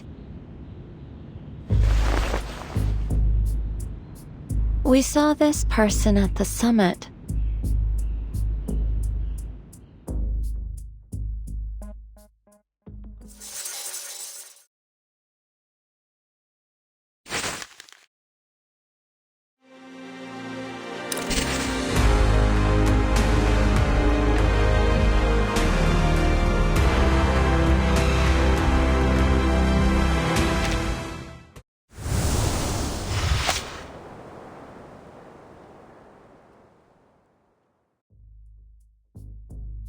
You mean little Vanya? Are you sure? That journalist we met, he called himself Maxim. He had the same scar on his forehead. I thought he... After things settled, I tried to check in on Rosalia and her family. They were already gone. So Vanya is alive? And he became a journalist. I'm happy he made something of himself. I found something else strange. These documents seemed out of place here.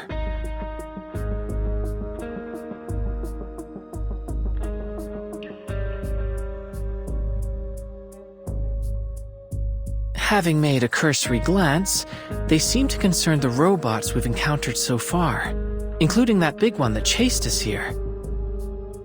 See? Take a look at these schematics. Tell me this isn't that Beliash thing. But why would anyone keep these files here? These look like highly sensitive schematics. A seemingly abandoned location close to the summit venue. It makes sense, wouldn't you say, Tamara?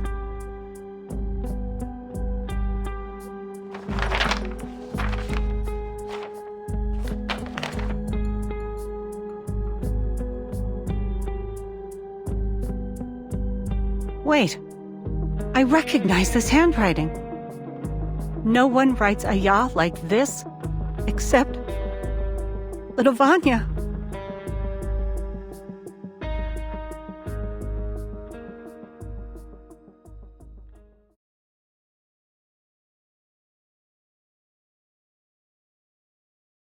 We should discuss this with a friend of mine. She'll be able to help us understand what is going on here. A friend? I contacted her as soon as I heard you come in. But don't worry. I'm certain she'll be able to answer all your problems.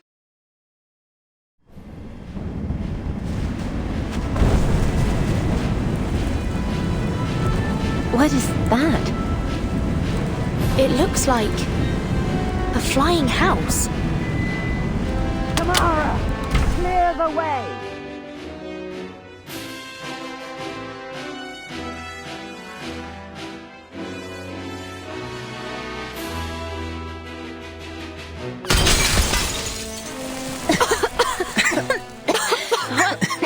What?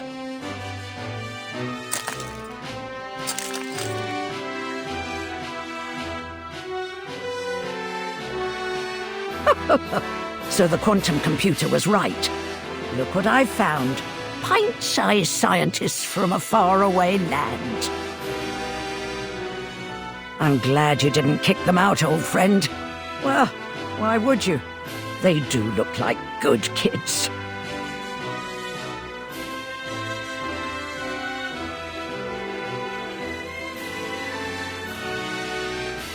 The name's Xena, but call me Granny Xena. That's all you need to know for now.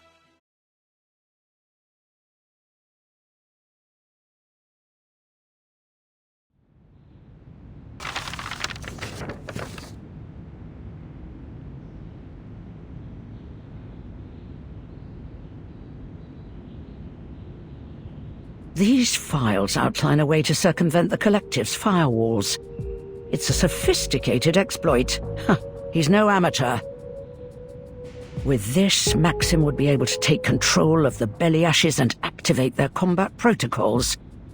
If what I'm reading here means what I think, then Comrade Sechenov is in 6 layers of deep shit.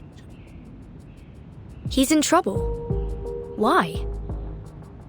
Because our little Vanya is likely the one who lifted the combat restrictions on all the robots, which means this chaos wasn't just a bug in the system. It was targeted. Then you mean that he could be the one that sent that giant robot after us? I figured it would have been that P3 guy, or the twins.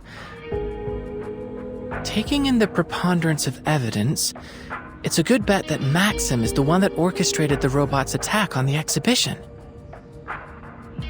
It isn't just the robots.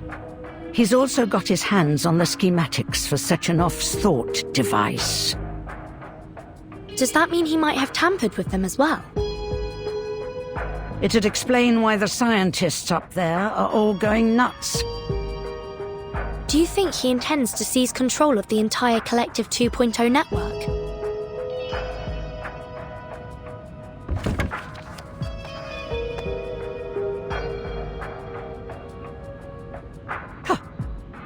I knew this little project of Sechenov's would wind up with everyone insane or brain dead.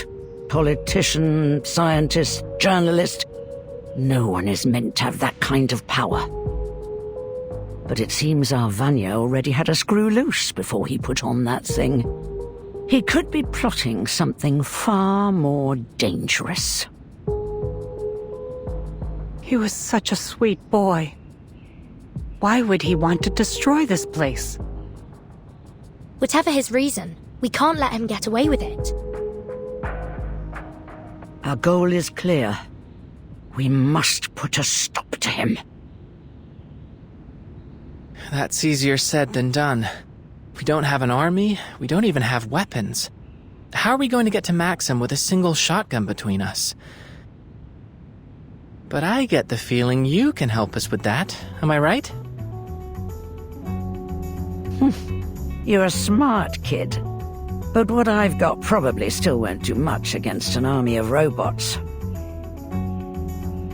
Don't sweat it, Granny. That's where I come in.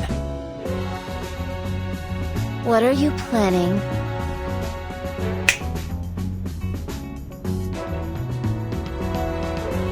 To do what I do best. Improvise. Dear me. Where did you find all these things?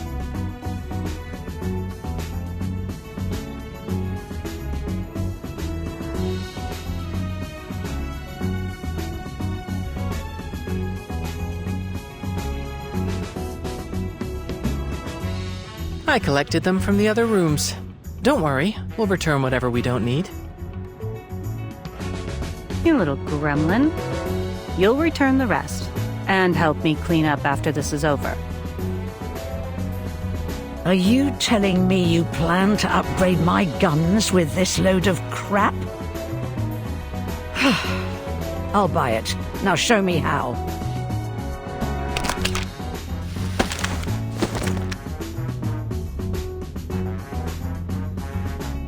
This should work.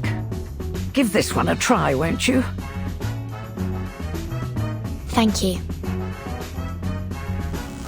I fashioned an electromagnetic accelerator to the muzzle, as you requested. You take care of the rest, X. Wait. What's that you added to your gun? A music box. It happened to have a component I needed. And, as a byproduct, we'll get to enjoy music while we fight.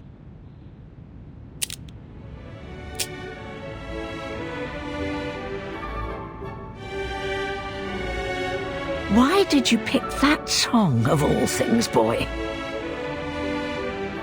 I didn't. It was already programmed into it. Why do you ask? Oh, it's nothing really. The melody reminds me of my daughter. Is everyone geared up? Armed to the teeth and ready to take out some robotic trash. Just please, keep the fight away from this place. Hold on. Maybe we should decide on a plan first. A plan?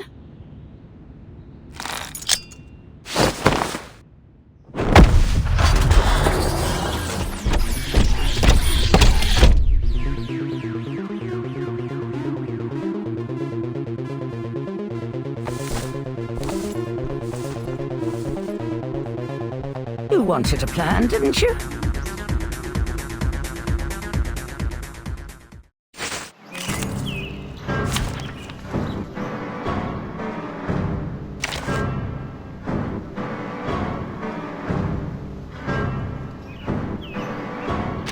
Combat mode initiated. Program activated.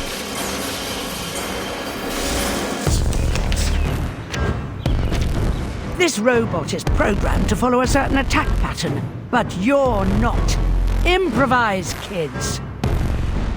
You're more than just scientists. That much is obvious. You're crazier and bolder than you look. There's a thin line between genius and madness. We tend to skip rope over it. I'll take that as a compliment of our mental alacrity, Granny. You kids remind me of my daughter. Enough pep talk. Let's take this hunk of bolts down.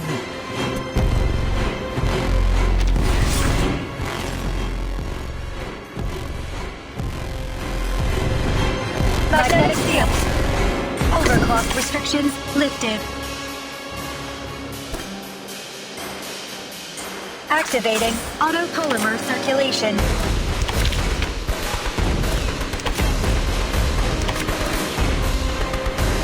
Loading. Sterilized. Target confirmed. Whoops. An accident. Oh, hi. This combat will be recorded for statistical analysis and optimization. How do you like that?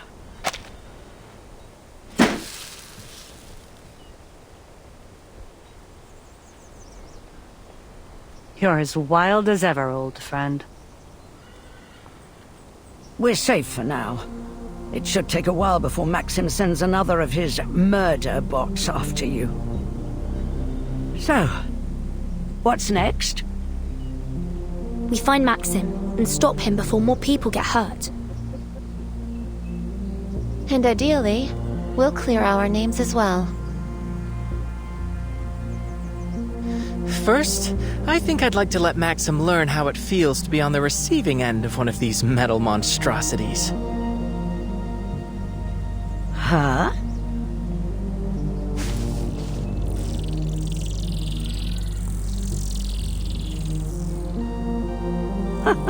Clever.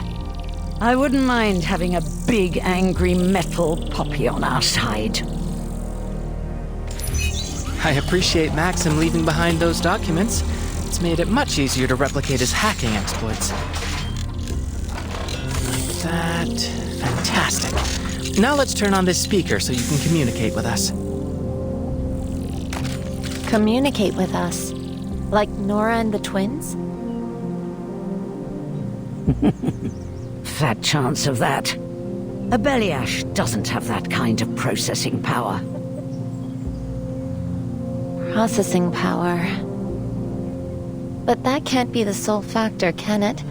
The twins appear to have more processing power than Nora, and they even claim to have an emotional expression module. But they don't seem to have much of any emotions at all. Theoretically, they could just be very professional.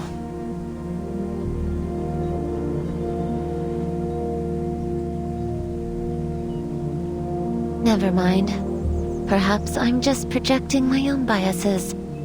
Who's to say what motivates a robot's heart?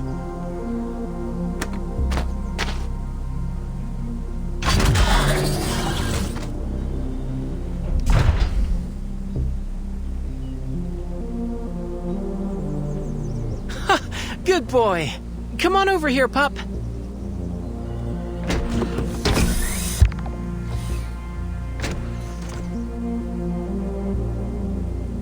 Well done, young man.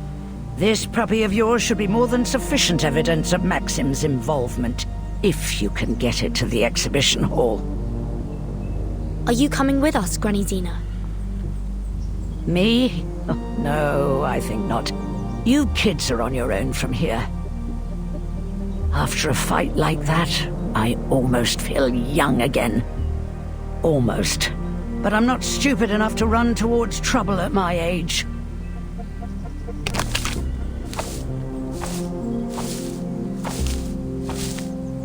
Better get back to looking for that daughter of yours, right? Mind your own business, you old blabbermouth. Goodbye, children. Thank you for your help, Tamara. Granny Xena. Goodbye.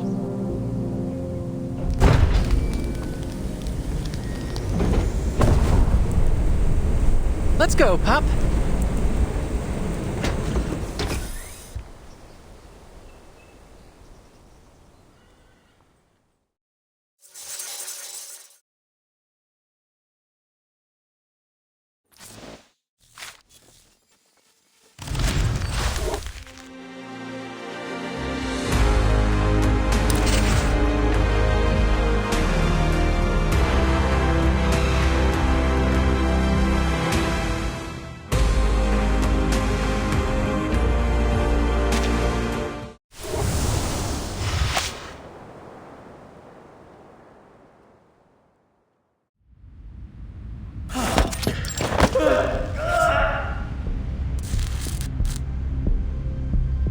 Another one of them has gone barking mad. The hell is going on? A little help here? Hold his legs down. Affirmative. Let me go! How many does that make so far? Based solely on our observations, this is the 7th individual to experience a serious psychiatric break.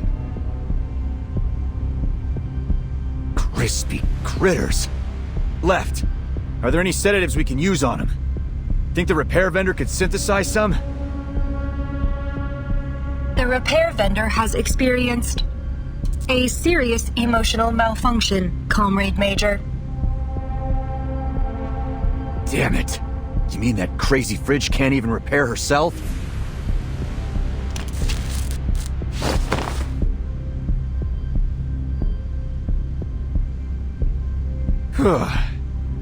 At least we tied him down.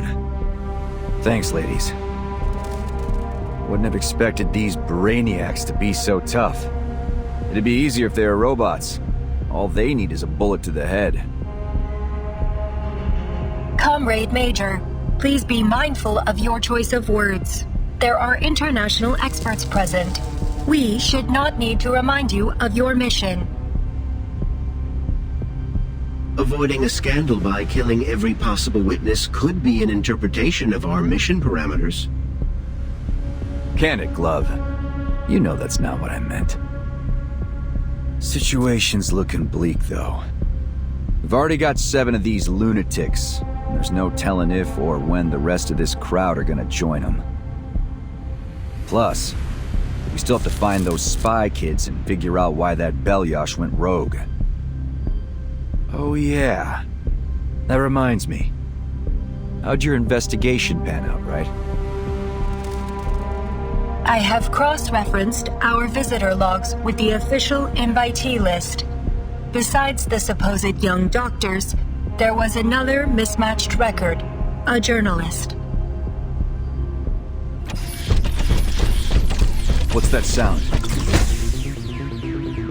Warning, large heat signature detected. The hell?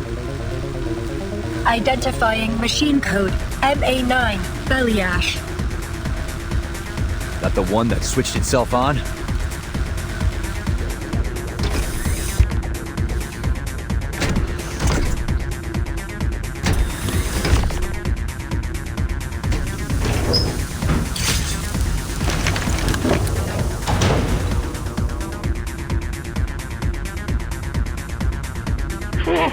Please don't hurt me.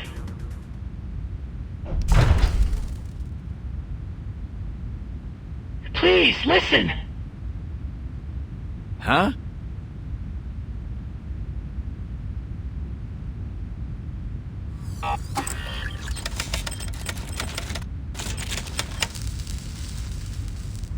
You're saying this Maxim guy is behind the attack? That's right. The files we found in the access logs from the Belyash should prove it. What do you think about that, Glove? Allow me a moment, Major.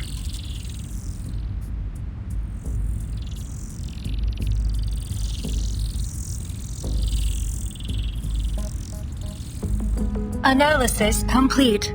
There are 2 unauthorized access logs in the MA9's database.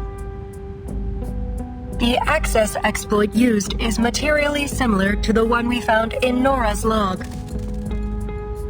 But there is a newer entry, and it appears that the second hacker has left a program behind that I am unable to parse. That would be me. It's a patented and highly classified coding language. I'd advise against removing it for now. Otherwise, Maxim might regain control. Looky here. This seems to be a record of how our guy broke into the network. Any clue if it's the same one they used to crack the database?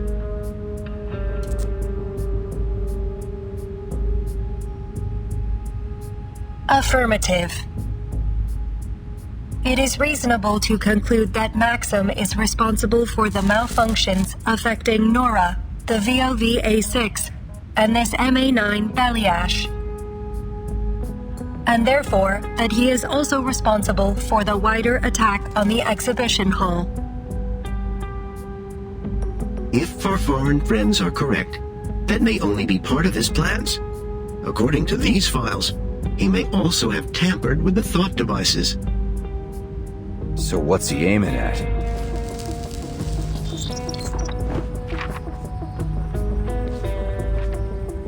His already demonstrated sophistication with robotics suggests he could have easily adapted the thought device. To start with, he is likely using his own device to control the facility's robots remotely.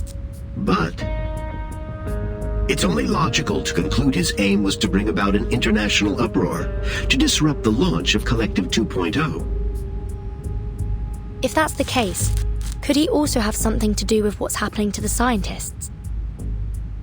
A reasonable hypothesis, to be certain. Crispy critters, we've jabbered enough. Let's just find this asshole and beat the truth out of him. Do we know his location, ladies? There have not been any registered turbine departures since the beginning of the attack. We can infer that the suspect is still somewhere within the confines of this platform. If he's still here, then he must have intended to observe things from a secure location. Is there a room in this facility where you might be able to monitor the entire exhibition center? Somewhere secure? Excluding offline locations. Analyzing security and monitoring feasibility. Conclusion: the power control room. Do we have some way to check if he's there? Affirmative. Provided the communication system linking these locations is not damaged.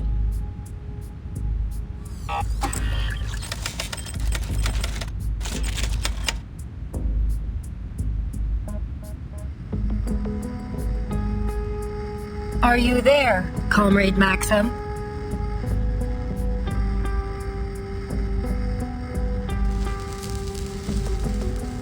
We must conclude that your attack on this facility and the staff here has some specific purpose or goal. Are you willing to open negotiations?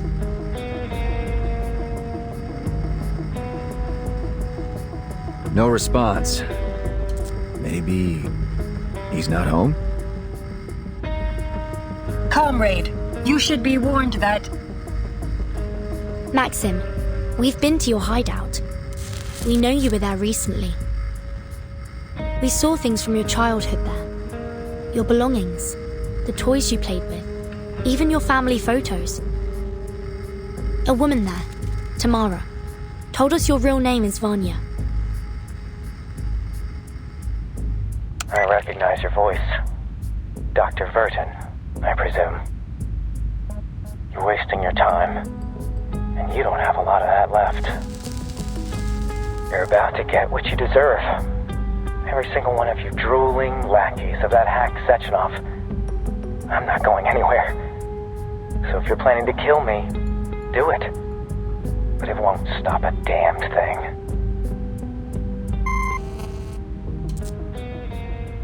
This guy's got a death wish. What's he planning? Whatever it is, he's made it clear where to find him. The power control room.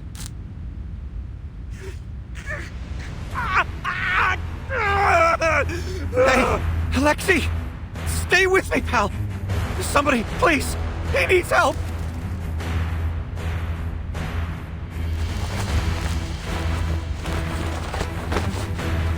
I'm here. What's happening? I don't know. He's starting to seize up like the others. Tie me up. Don't let me. Yeah, got it.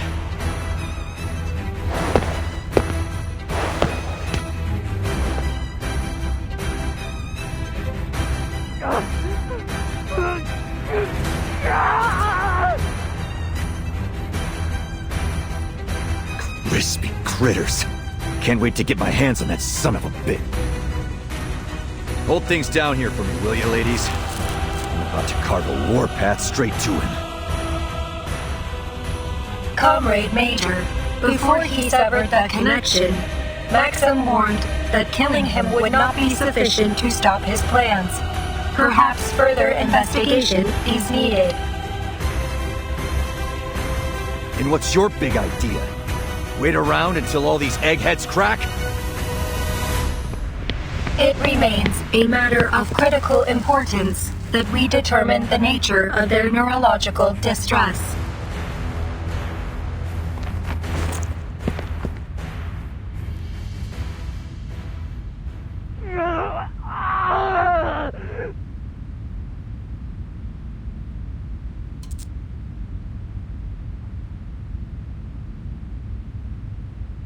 Hold on. I think I have a theory. Go on. Alexei put on his device a little before I did. So maybe these things are a kind of ticking time bomb? The longer you wear one, the more likely any little bump will set you off? That would explain why it isn't happening all at once.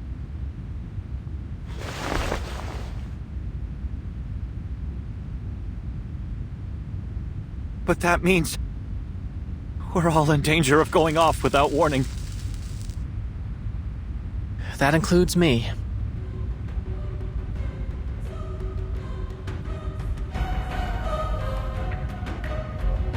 There's no reason to think I'm immune. I polymerized myself and installed the device around the same time as they did.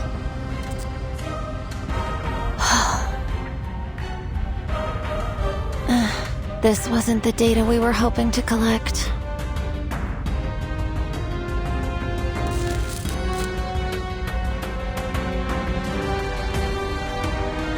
I know you wanted a deeper understanding of this world, but why did you take such a massive risk?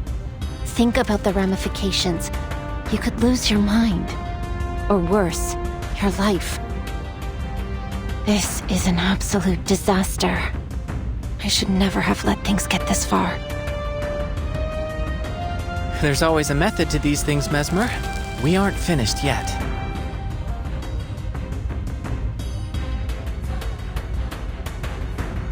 Progress requires risk.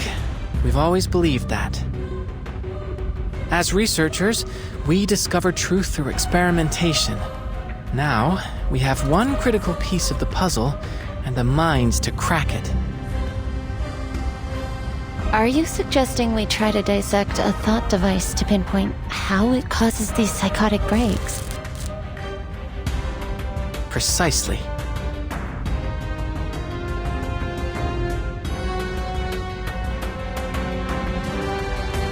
You're right. There's no use complaining now. We have an opportunity to make the most of the time we have left. You're kidding me. We're going to rely on a couple of teenagers to fix this. Nah, fuck that. Back to plan A. I'm gonna go beat the answers out of Maxim. Wait, Major. The people here need you. Besides, he already made his intentions clear.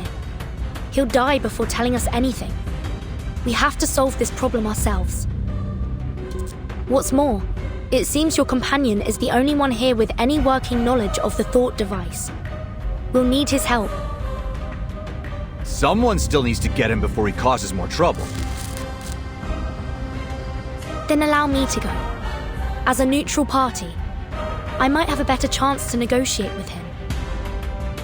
Are you insane? This is a life or death operation, kid. Not a field trip. I'm not about to let you walk out there and get torn apart by those robots. We will not let that happen, Comrade Major.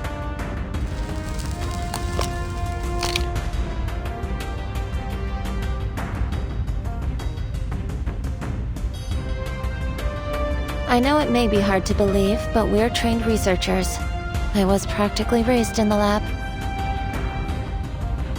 We may have come here under false pretenses, but we're proven and capable scientists. We can handle this.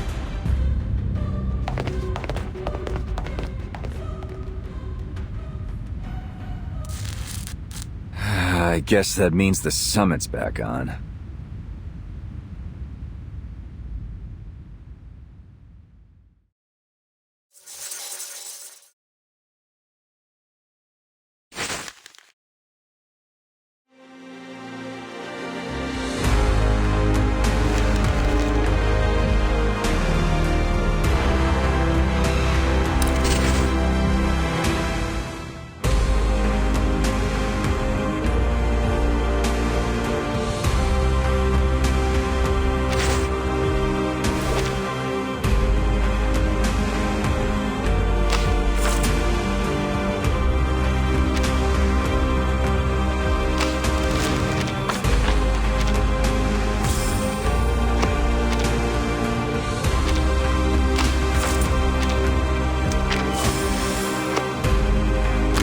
Cancelled?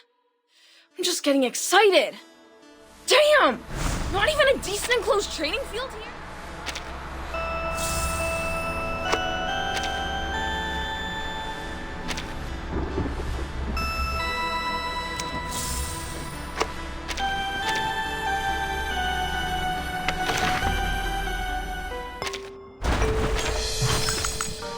Don't panic, my lord.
Let's welcome...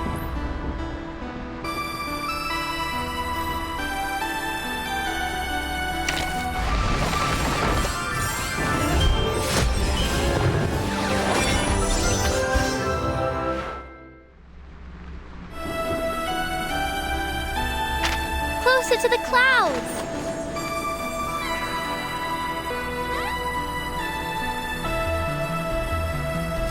咁單 case 就交俾我咯噃，多謝晒老細。I'm 黎媽的士 ，Of course you would better call me An An。得閒一齊發達啦！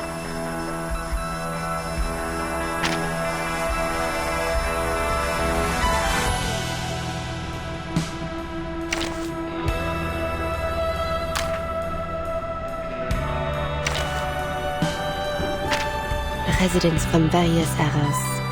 The equipment and artifacts from the future.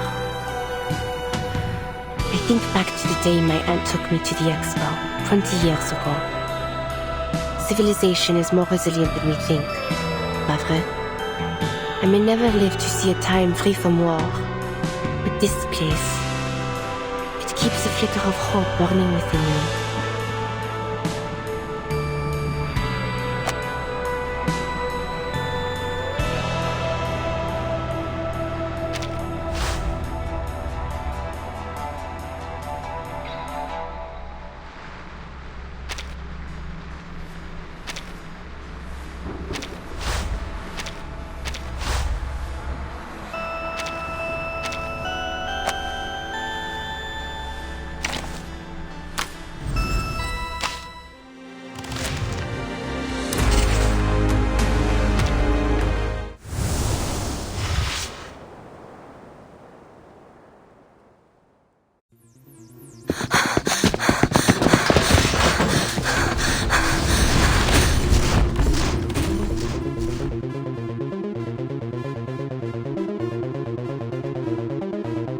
The power control room is up this staircase.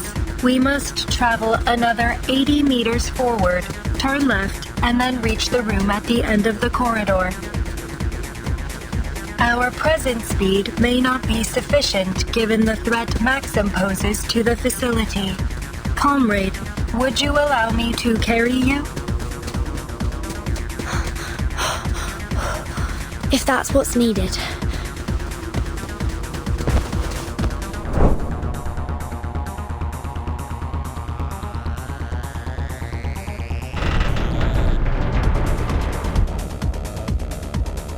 Structural failure imminent. Please brace for impact.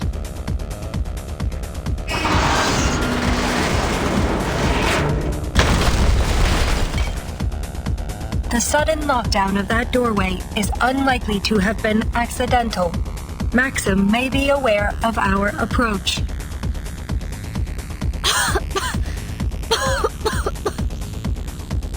Comrade Doctor, are you hurt? I'm fine. It's only the dust. Apologies, comrade. I will attempt to warn you should I perform a slide of that nature in the future. It's quite all right. Let's just keep moving.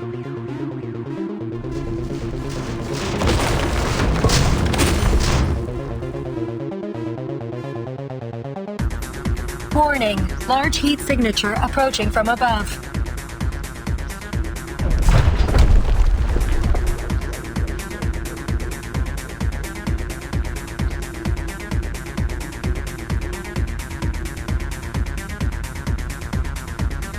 Scanning. Heavy firepower detected. Another Beliash variant adapted by Maxim. Defensive matrices engaged.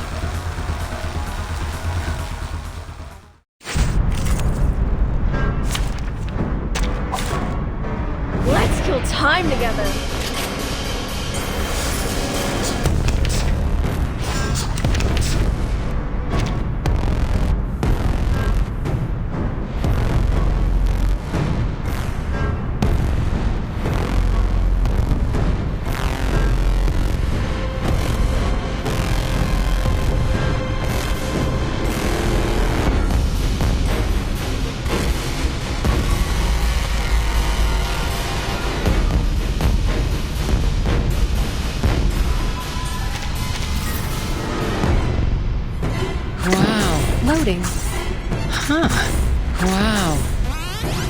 Activating autopolymer circulation. The light that illuminates all. Hey! Please live up to my expectations, colleagues.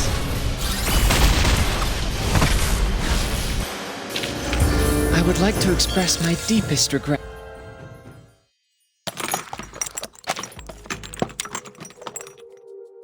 We have 2 unused thought devices to examine before we poke around in anyone's head. Let me see them.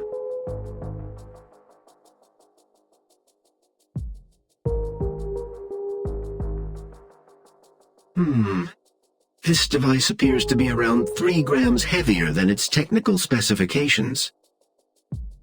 Go on then. Let's poke around inside. As you say, Major.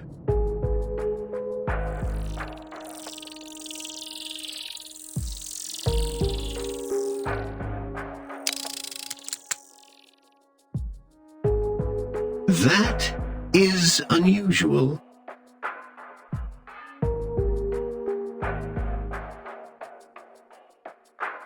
This residue shouldn't be here.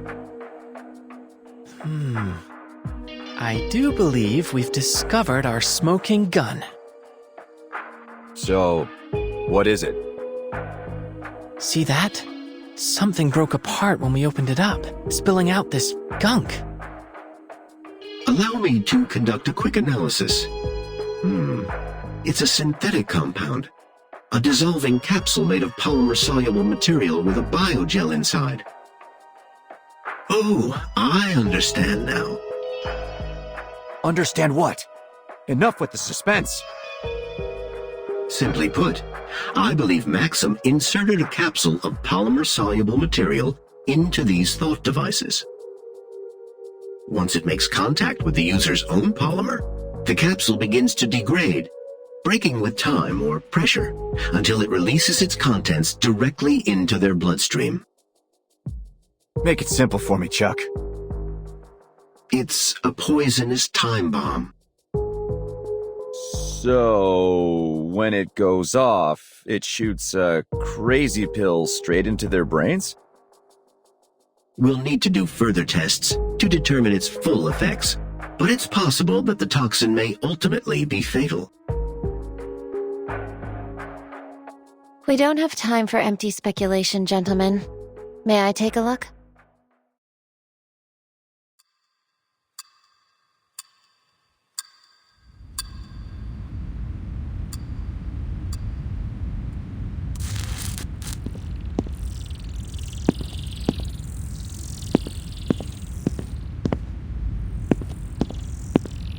We done yet? I'm getting a cramp standing like this. Almost. Hold me higher. I can't see the screen. Yeah. What did I do to deserve this? I should be out there smashing heads. You are a vital asset to this operation, Major. I couldn't have done this without you. Oh, gee. You gonna make me tear up, Charles? I think I've isolated the substance. Do you recognize this molecular structure, X? No. It could be that this molecular structure is unique to the science of this world. Maybe we can preserve a sample for study back at Laplace. You do understand your life may depend on this, don't you? Is there a chemist here? We're having trouble identifying this substance. I can help. I have a doctorate in medicinal biochemistry. You did seem to be an expert in intoxicants. Have you sobered up yet? Call me a drunk if you like, but I'm a drunk that got invited to this international summit. Now show me the damned report. I thought you said you were scientists. This one was almost trivial. Even a high schooler could identify it. Oh, but this is a tricky one. Its structure looks similar to adamantane. It's a novel kind of synthetic neurotoxin. Quite brilliant, in fact. Maxim could have gotten a patent certificate from the Discovery and Invention Committee. Focus, please. You're all in serious danger. I can make a list of compounds that may help neutralize the toxin, but there's no way to guarantee anything. In an ideal clinical environment, we would run trials to determine effective antidotes. Are there any lab animals here? If only we'd invited Medicine Pocket along. I doubt we'll be able to find any living animals here.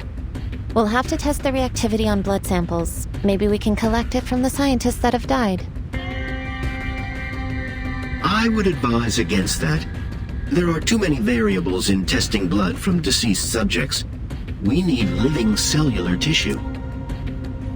Hold on a minute. Isn't there an obvious fix for all of this? Major, I assure you, if there were, we would have thought of it before now. Hear me out. Why don't we just rip these things off of everyone's head before they can release the poison? Absolutely not. Maxim accounted for that particular possibility, unfortunately. The capsule is purposefully fragile. Once it's been connected, any kind of tampering with the device is likely to break it early. It's an ingenious trap. You see, Major? It's too risky. We could end up hastening their descent into madness rather than saving them. Simply put, we'd do more harm than good. Okay, got it. Just figured I'd make sure we weren't missing the obvious. Now what? Do we just hope no one dies between now and whenever we can round up some guinea pigs? Actually, Major, you might just have inspired me. In absentia of any Cavia porcellus, we do have the next best thing.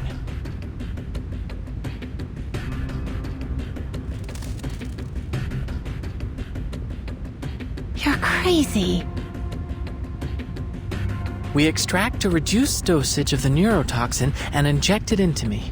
Then, we test out the antidote systematically until one works.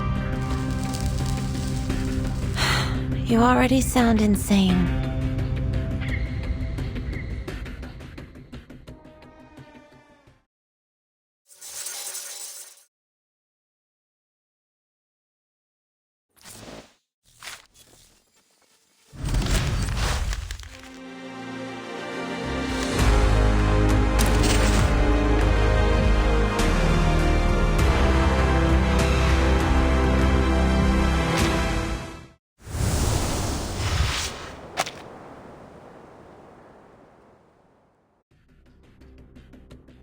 Gutsy move, but are you sure about this kid? Besides, how do we know your device hasn't already triggered? If we inject more of that stuff into you, even an antidote might not be enough. It's the best solution I can see. Given I only became polymerized earlier today, I should be especially sensitive to a polymer-based poison. My reaction will be easiest to observe in small, controlled doses. It's what Madame Lucy would do. No, it isn't. She would never approve of such an irresponsible act of self-sacrifice. Nor will I. Let's just hope that Vertin can convince Maxim to give up an antidote. I won't allow you to gamble your life on this while there is still a chance to find the solution another way.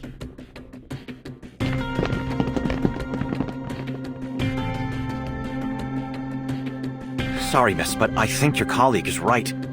Dangerous as his plan is, we don't have time to wait. Every minute that passes, more of us could be exposed. This is exactly what I was afraid of, X. Your irresponsible nature is practically infectious. You just had to drag this whole world down with that special brand of arcanist madness. Hold on, Mesmer. I didn't set off this chain of events. Call me a mad scientist if you like, but I don't deserve the blame for what's happening here. I don't care who's to blame. I still won't let you do this to yourself. This isn't the time to argue, kids. Maybe you're infecting me with arcane madness, or maybe the poison already got to my head. Doesn't matter. I'll do it. I'll be your guinea pig. Besides, I've put myself through regular trials of intoxication for most of my life. What's another neurotoxin? That's not the point. No, it's not. The point is that I'm not letting a kid put himself on the line on my account. My vision's starting to get blurry. Good bet I'm already exposed, so let's get on with it. If that's the case, we may as well try. But I'm not happy with it.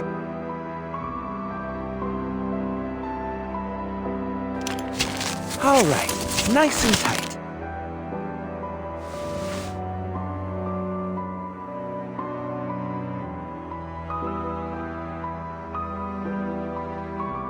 Hey, kid. You don't have to do this yourself if you don't agree. It's a simple injection. Shush. I'm the only other person here with medical experience. I would never have allowed anyone to do this back home. I guess I'm the mad scientist now.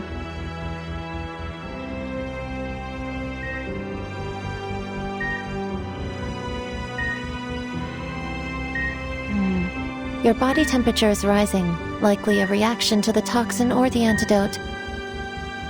How do you feel? My limbs are numb, and my eyes are losing focus. Feels like I'm staring up at the northern lights. First antidote not working. We'll observe you over the next 5 minutes and then try the next one. Mesmer? What now? We're doing what you wanted, aren't we? Just leave me to my work.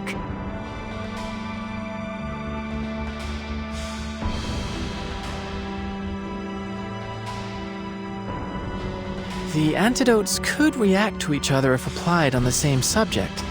So, why not try the next one on me? It's about time. I'm beginning to experience symptoms. Diplopia, nausea, the works. You better come back with a solution, Burton.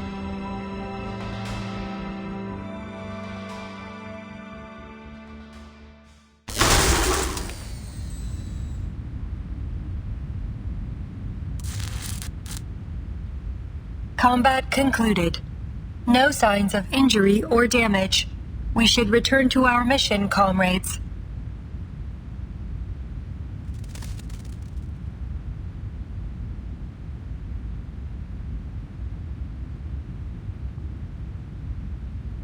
Left. Are you all right? Running diagnostic. Are you hurt? Negative. Test complete. All systems functioning. We can proceed. The breach in the ceiling will allow us to compensate for lost time. Transport mode activated.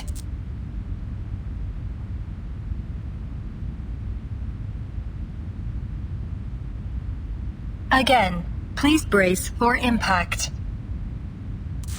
Not to worry. I feel quite safe in your arms. I am pleased to hear that, Comrade Doctor.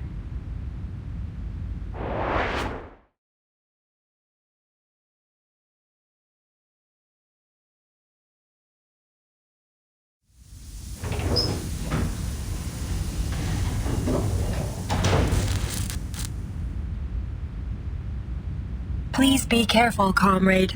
We advise you to stay outside of the room until it is secured. That must be why Sechenov always preferred the company of robots. Always ready to sacrifice themselves for the good of humanity.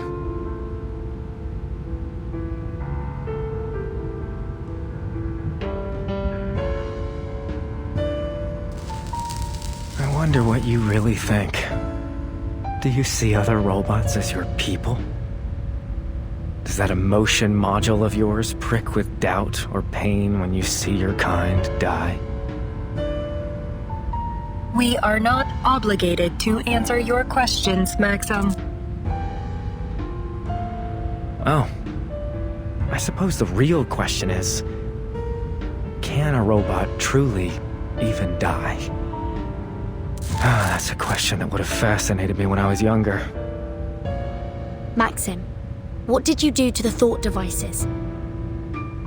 What makes you think I would tell you?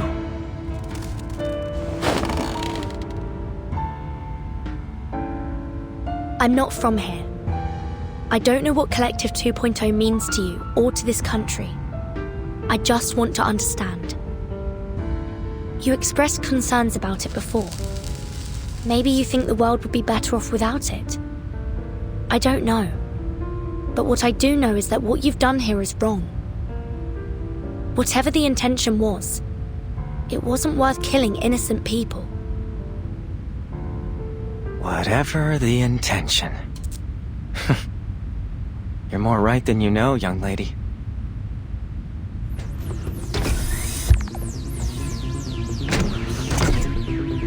But I'm not special. Making ends justify the means. That's just the way we do things here. Haven't you figured that out?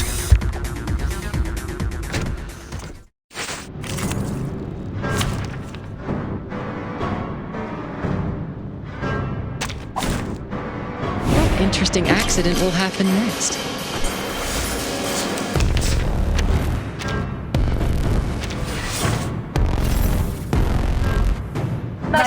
Magnetic field deployed.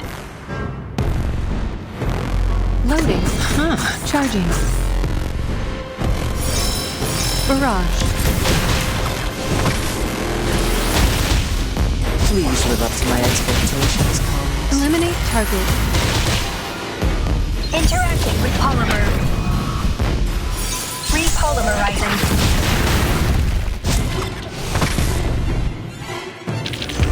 And now to return to my long-term.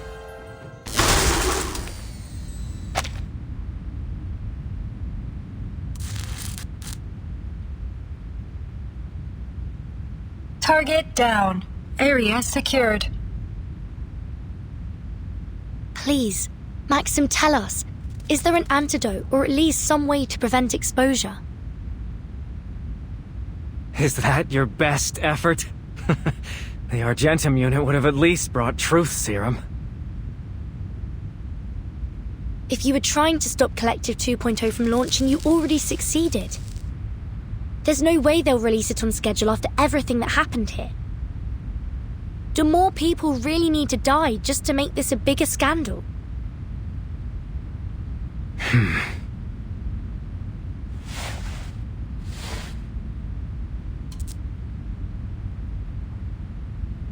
Sechenov deserves every punishment coming to him.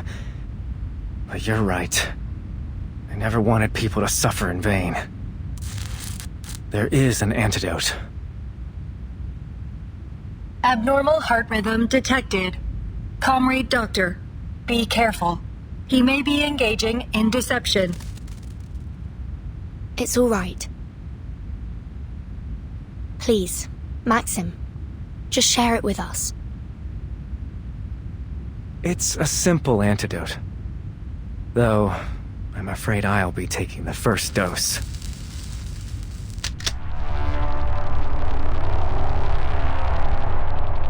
One shot of lead to end the suffering of a hopeless man in this hopeless country! Maxim, no!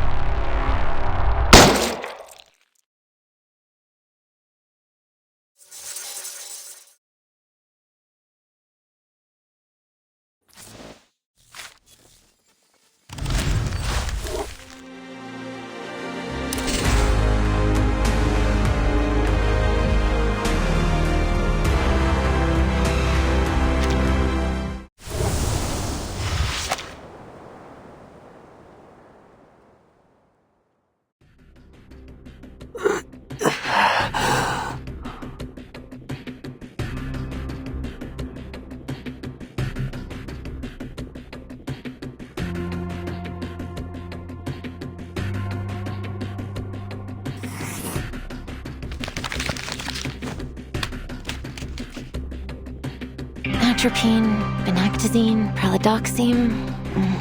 We've almost tried everything. Maybe obidoxine? We'd have to be extremely careful with the dose. It worked! We found it!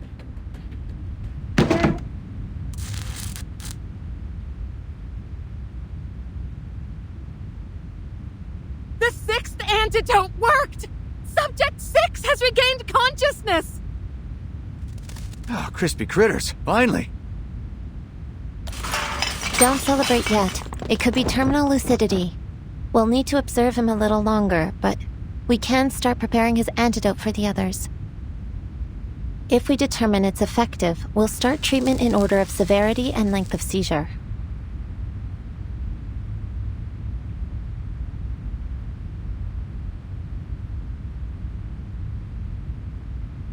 Phew.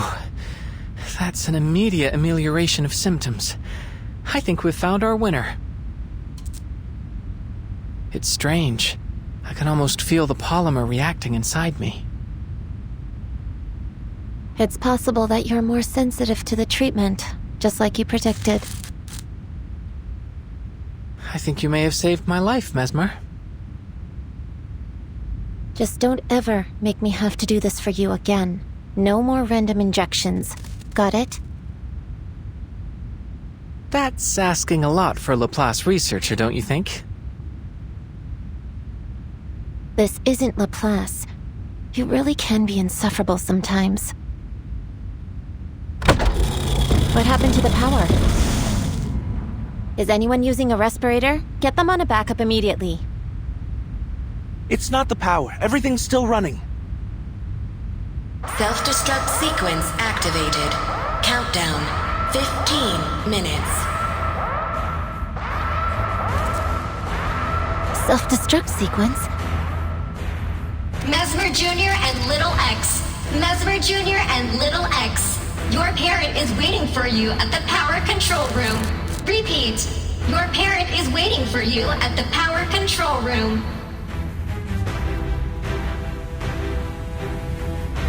Huh? That has to be Vertin. She might be in trouble. I guess we'll have to go find our parent.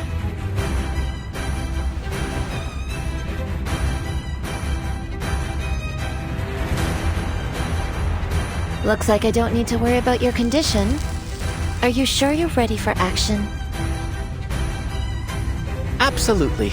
Just as long as you don't expect me to be as dexterous as the twins. But what about the other patients? We've got things handled here. We even got the drunk back on his feet. Just go.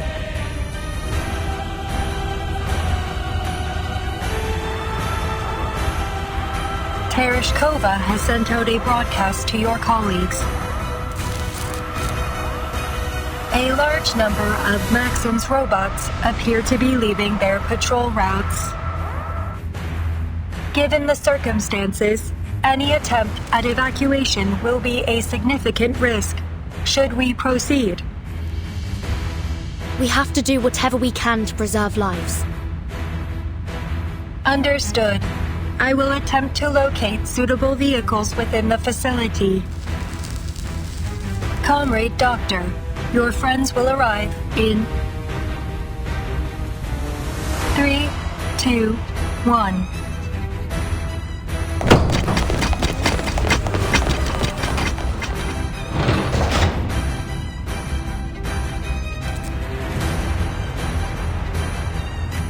What's this about a self-destruct sequence, Vertin? Where's Maxim?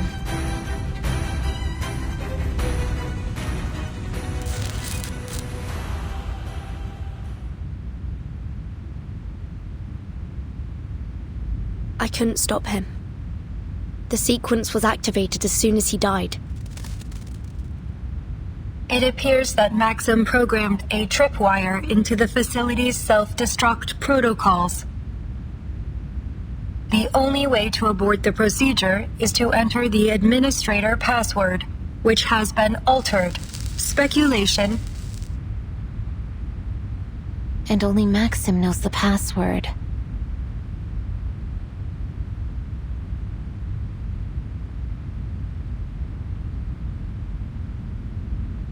I I may be able to use artificial somnambulism to extract information from his dying brain matter, but there is a complication.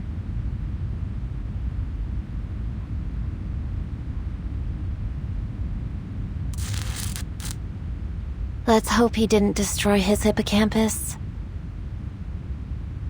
He's been polymerized, right? We already saw that it preserves some measure of the individual's brain activity after death. But we can't possibly predict how artificial somnambulism would interact with a technology like that. And even so, we know that the polymer doesn't preserve life. It only extends a limited imprint. We can't be sure of the extent or even the stability of Maxim's memories. Diving into a dead man's dreams, even if we were fully equipped, and we're not, we could still end up lost in it.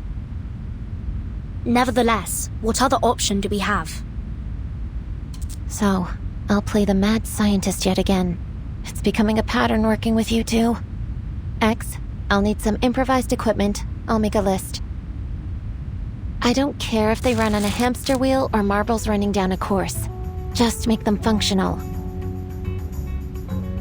I'll facilitate your every expectation. Left, would you mind giving me a hand?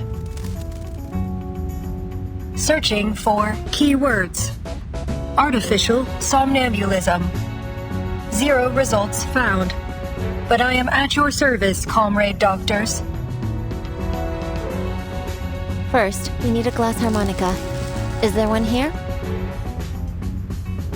Unfortunately, the Polymer Exhibition Hall does not contain any musical instruments of that variety.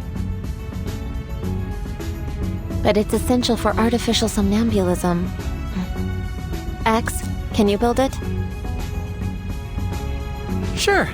Give me 4 hours and a room the size of a football field. This isn't the time for jokes. Left, could you find a suitable substitute? Searching for exhibits with similar functions and potentially useful raw materials.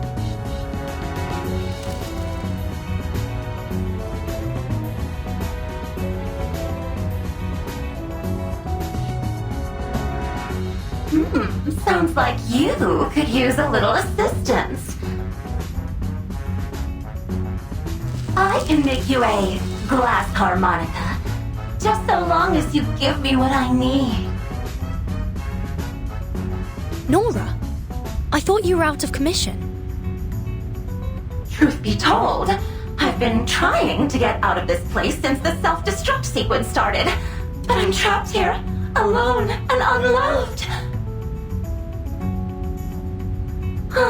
If only some handsome hero were around to carry me to safety. But since I don't want to die surrounded by a bunch of brats, how about you help a girl out and feed me? We'll need as much glass as we can find.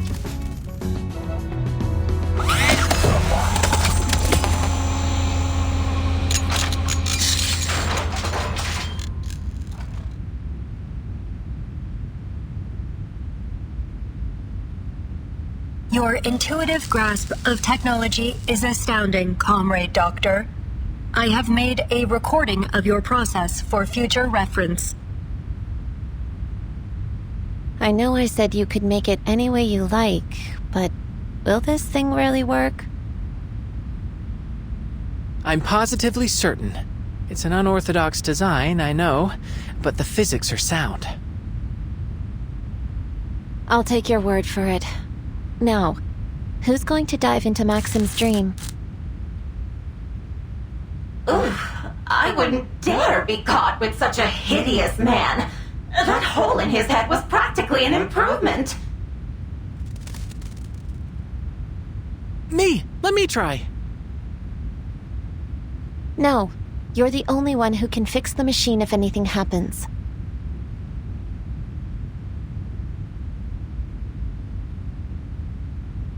I'll go. I have experience dream diving. You may require the assistance of someone familiar with polymer-based technology. With your permission, I will accompany you, comrade. it should be possible to send you both. I've created an interface on the device that Left can plug into directly. I suggest against it.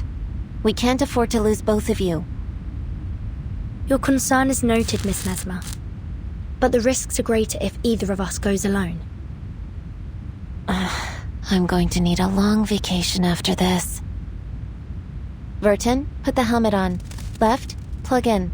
There may be a brief tingling sensation, but don't panic. It won't last. A tingling? Yes, one of the side effects of artificial somnambulism. Understood. Ready to connect. We trust you, Mesmer Jr. X. Appreciate it, Vertin. I'll fortify the room as best as I can. We should be able to hold out for now. All right. I'll guide you in.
Mama, when will you be back? Before you know it, Vanya. Will I see you tomorrow? Mama? Mama?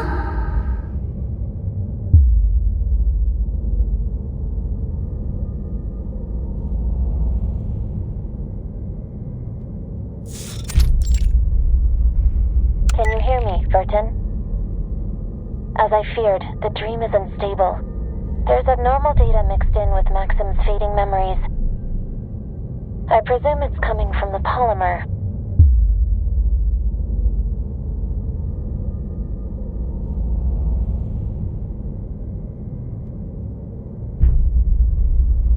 I hear you, Mesmer. I think the room I'm in must be Maxim's home. This dream is likely to be different from anything you've ever handled before. I don't know what lies ahead. I'll be ready. Just keep things running up there.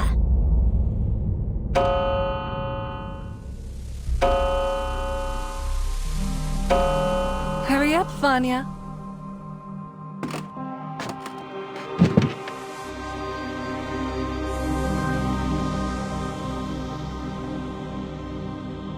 You'll have to head straight to school after breakfast. Remember what I told you. Wash your hands, keep your mask on, and apply disinfectant as soon as you get home. That's right.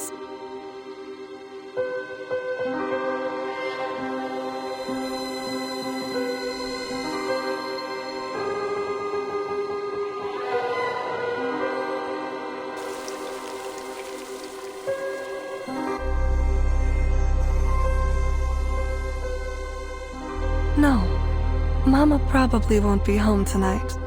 Neither will Papa. Have you finished? Off to school then. Let the teachers know right away if you feel ill. Understood?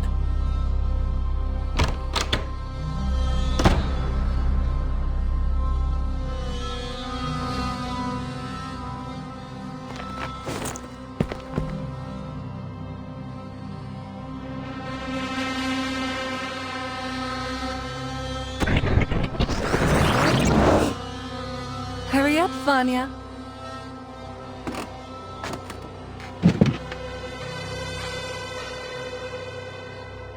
Wash your hands, keep your mask on, and apply disinfectant as soon as you get home. This subliminal That's space right. bears notable similarities to Limbo. Limbo? Like in the Divine Comedy? The name was chosen based on its similarity to the liminal spiritual realm. We use it to refer to subconscious spaces generated by polymerized individuals. It appears that this bears a strong resemblance to the space created by your artificial somnambulism device. However, it is not clear if this space is in fact limbo, or a dream, or some reflection of them both.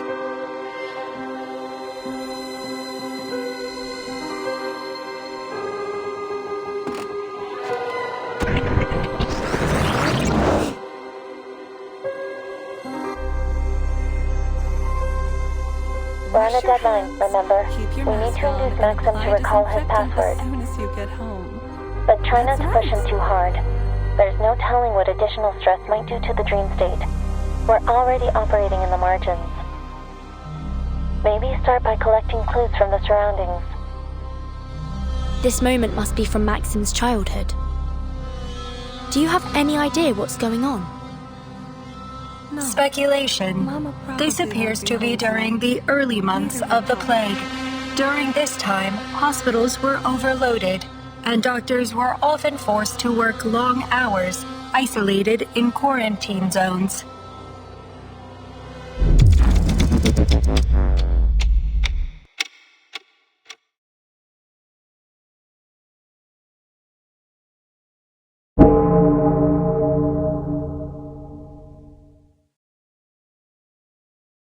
Do you hear that? They are announcing funerals, Comrade Doctor.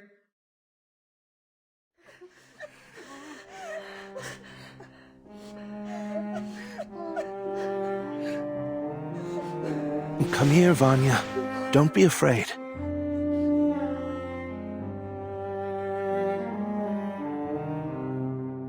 That must be Maxim's father. Your mama is fine. I got a call from her earlier. She's just too busy to come home. You know, your mama is very brave. She is doing a great service for us all. Someone must go to the hospitals and take care of all the sick. I know you miss her. So do I. But there are others that need her more than we do now.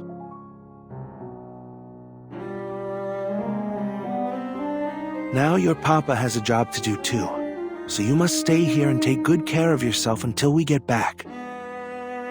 Don't worry about me, son. I'll send our little robot round to say hi whenever I can.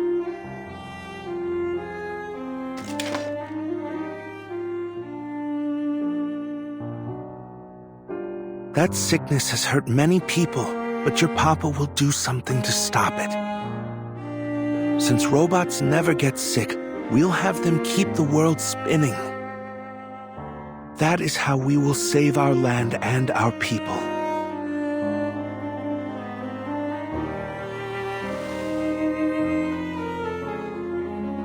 Promise me you'll take good care of yourself, Vanya. The number of deaths had already exceeded 20 million at this point. Soviet society was on the verge of collapse. And the death toll continued to rise until Dr. Sechenov helped to invent the redemption vaccine using his polymer.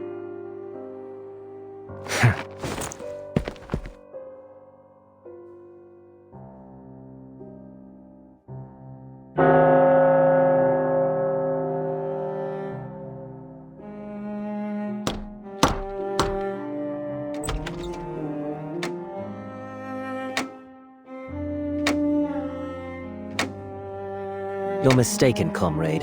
We're not your parents.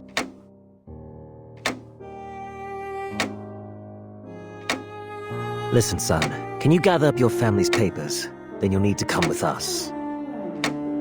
Your parents... they...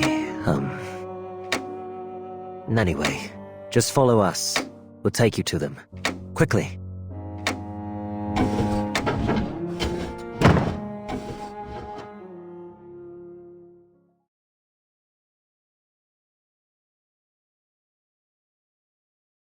I think that might be all that's left of his memories.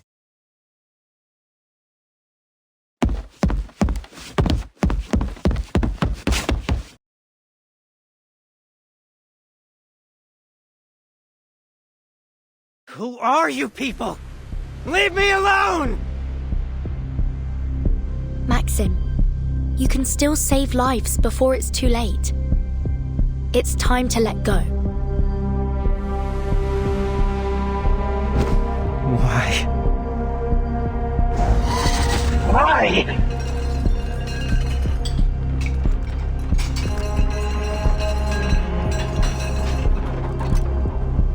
The day I left with those men, I saw my neighbor hugging her mother. She was back from the hospital. I remember they had a robot carrying her suitcases. One just like my father made. She survived. She didn't leave her child alone. Why me? Why my family? It isn't right! My mother had saved her! My father made the robots that took care of them. But they didn't get to come home. They left me alone. And all I had to remember them were the tattered medals the government gave me on their behalf. I never learned where they were buried. They could be lying in some unknown, unmarked pit. Or buried away ass! I know all too well how painful it can be to accept your loved one's sacrifice. But we have a responsibility to ensure their deaths were not in vain.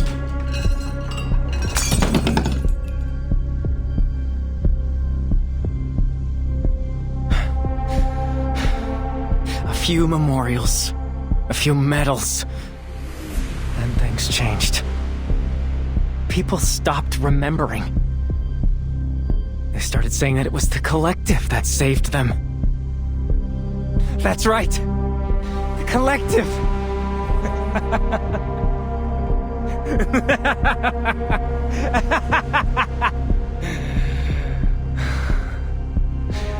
The collective. What a glorious, heartwarming name.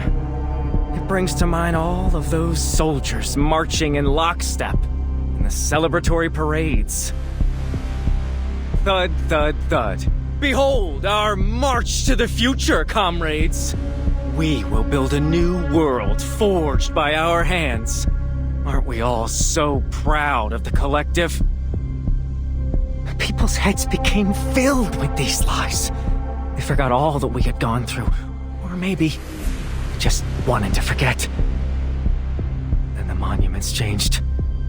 Suddenly, they all had his face, his name. There was no room for any others. Names became mere statistics. Mothers and fathers, children, dead and forgotten in their millions. But not him. He was Dr. Sechenov, inventor of polymer, savior of the Soviet Union. Over and over, all the glory, all the praise, everything went to him and his damned polymer!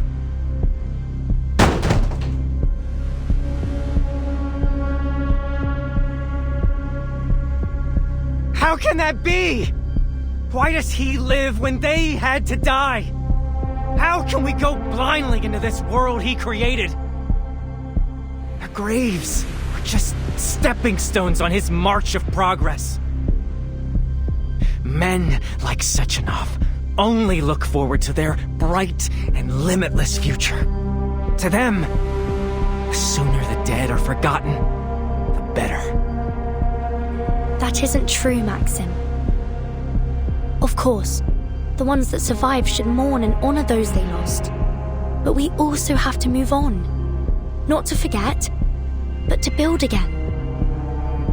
You let yourself be trapped in the shadow of your loss, but I know your parents wouldn't have wanted that for you. Don't tell me what they think!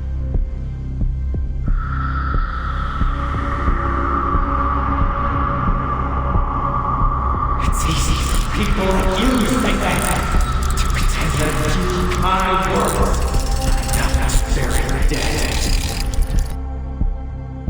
But then you praised me and took everything from them. It isn't fair!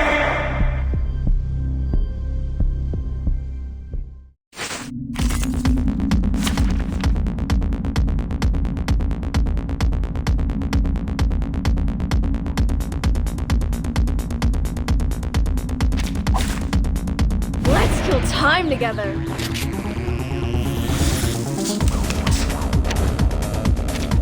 Burton, are you alright? I'm reading a massive shift in the dream space. We're fine for now. It's just Maxim trying to stop us from exploring his memories. I hate what this society has become. They forget so easily. Those pocket watchers are whispering something. Don't listen to them. If they impact your emotional state, it could have unpredictable effects on the dream.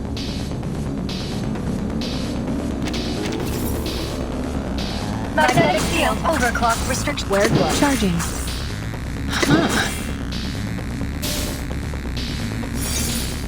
Oh, hi. The light that illuminates all. Hey! Interacting with polymer. Polymer release function engaged. Repolymerizing.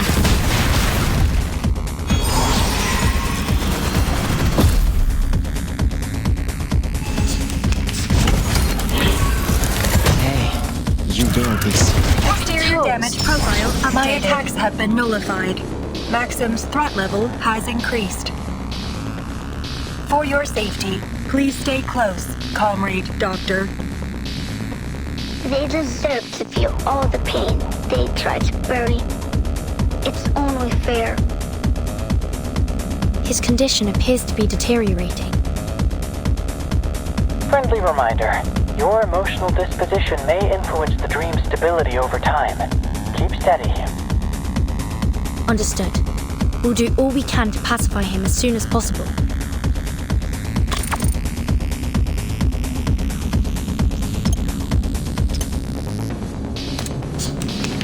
Magnetic field deployed. Wow. Huh. Loading. Magnetic field deployed. Whoops. An accident. Target confirmed. Time for the curtain call.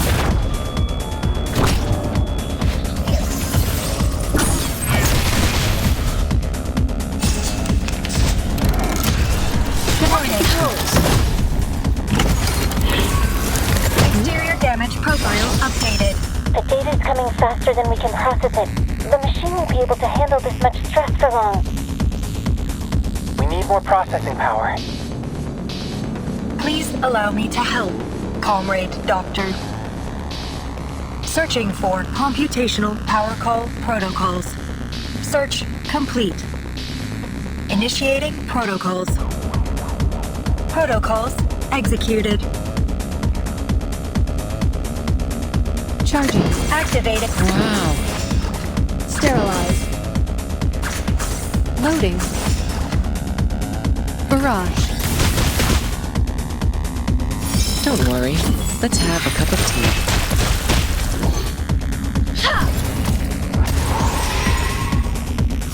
Faraday's Miracle. Interacting with polymer. Repolymerizing. Interacting with polymer. Repolymerizing. Interacting with polymer.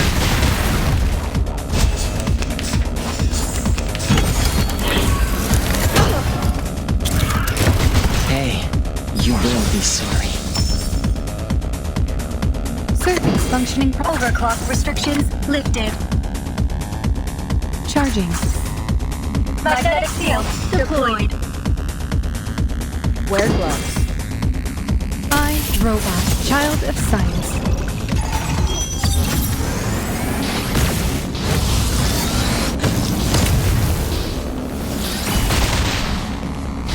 Aim and shoot. I'm losing my patience. Target locked. Internal capacitors reset. Energy level rising. Internal capacitors reset.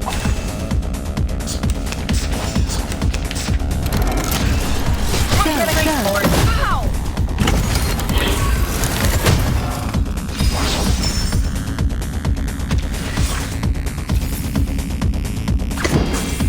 Loading.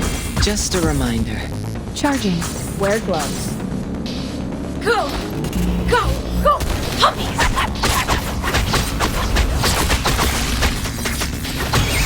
Target confirmed. Mind the machines on the ground.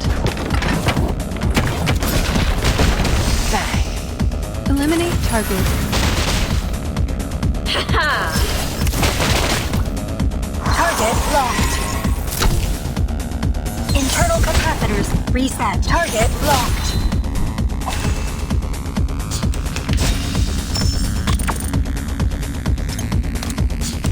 Activating autopolymer circulate. Wow.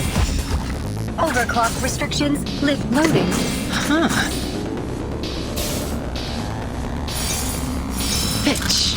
Easy job. Faraday's Miracle. Please live up to my expectations, colleagues. Time for the curtain call.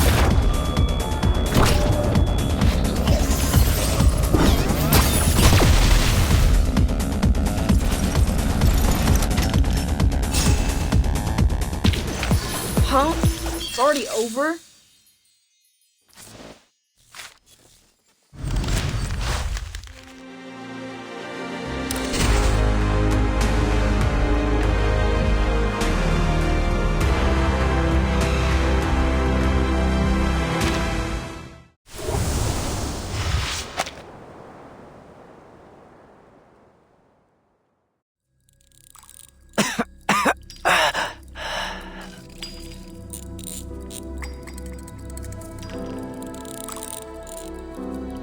I have a son your age. Maybe you two can play together when you're feeling better. No.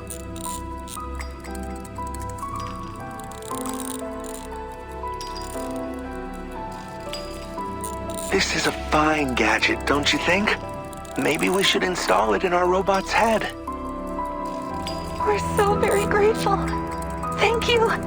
Thank you for not abandoning us. No!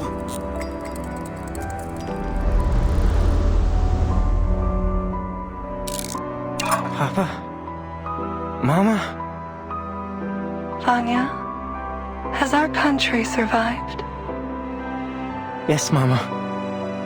People are even growing flowers again. I picked your favorites.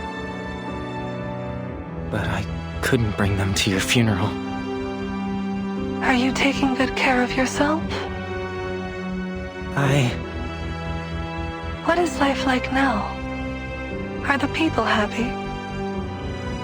life is... I wish I could see all the latest technology. What can robots do now?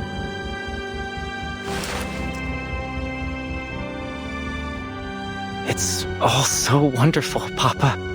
Mama, we stopped the plague, and now we're going to explore the cosmos. And what of you, little Vanya? How have you contributed? Everything has gotten better. I wish you could see. We're just happy to know things are better now. Though, I admit, I am jealous of you. Shouldn't you be angry? They're enjoying this world because of you. But they don't even know your names. They don't know what you gave up for them. What I lost for them. Why should we be angry, son? All that we did was in the hopes that the future would be brighter for our people and for you. The future is yours now, Vanya. All we want is for you to make it a better place. Don't let us down. He won't. I know our little Vanya has grown into a good man.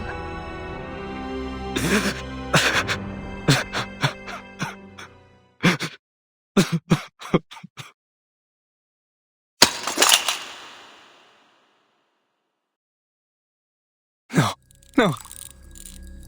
Mama, Papa, don't go. They have to go, Maxim. That's just the way of things. But you can choose to let them inspire you instead of dragging you into despair. Don't push too hard, Vertin. He needs time to process things.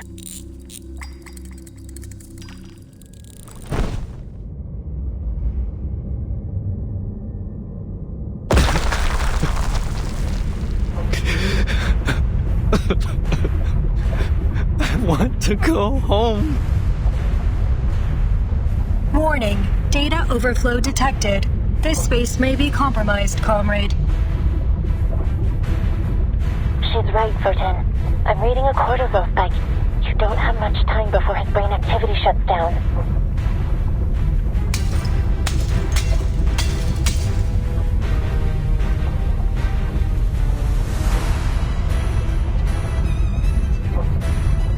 I need to go home. His dream state might collapse at any moment. You need to get out of there. Not without the password. Is there anything else we can do? Absolutely not. Your safety is top priority. Find somewhere secure now. I'm dragging you out. Wait! That fluid must be polymer. It might still have an imprint of his memories. It's our last chance.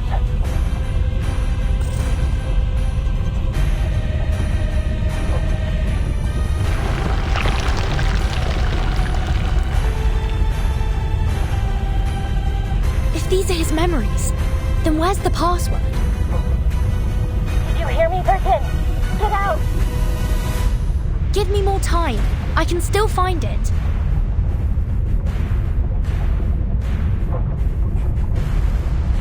Comrade Doctor, you must leave. I will continue the mission.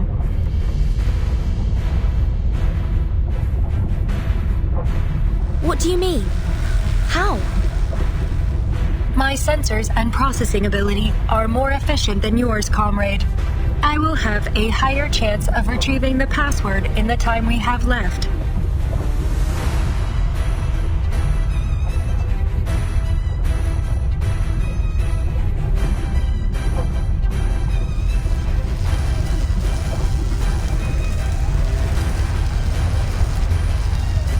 Confirming Vertin's status.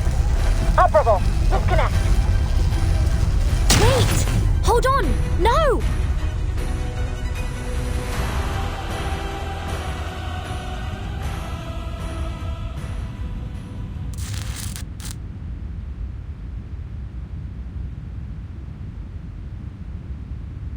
Damn, you actually made it.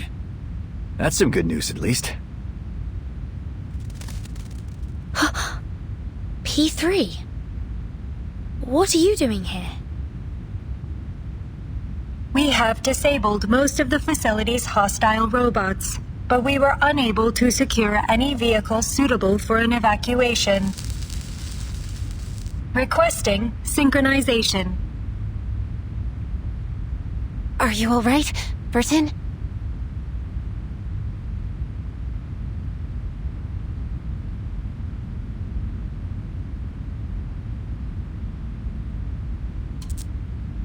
I'm alright, Mesmer. But Left is still inside. Before I got out, she... Synchronization complete. Please allow me to provide help.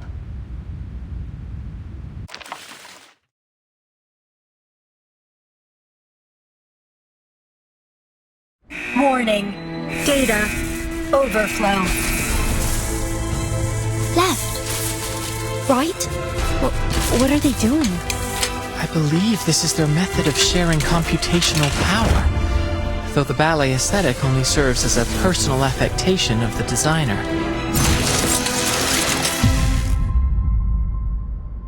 Watch out!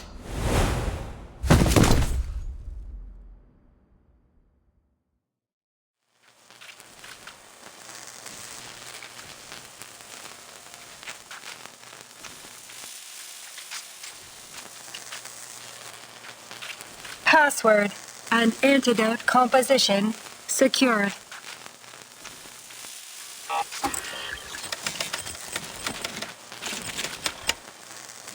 Self-destruct sequence terminated. Phew.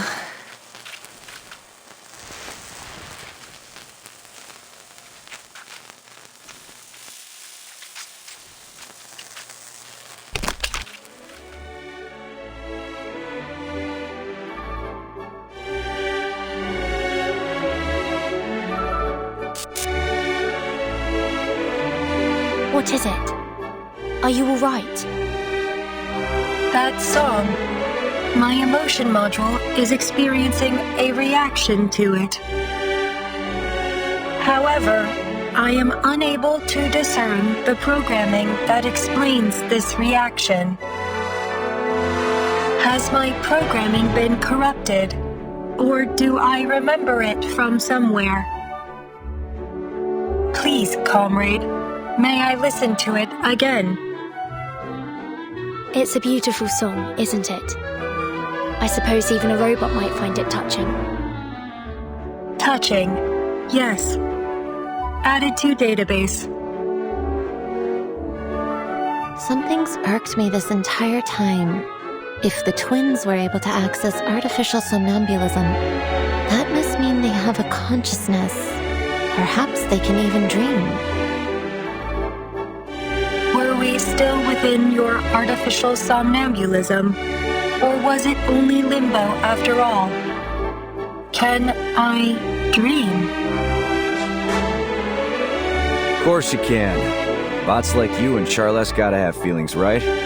Why else would he be such a pain in my ass? Seems like a question for another time, though. You two should get yourselves repaired. I don't want the boss to blame me for you ladies falling apart. Damn. There is something familiar about that song, isn't there?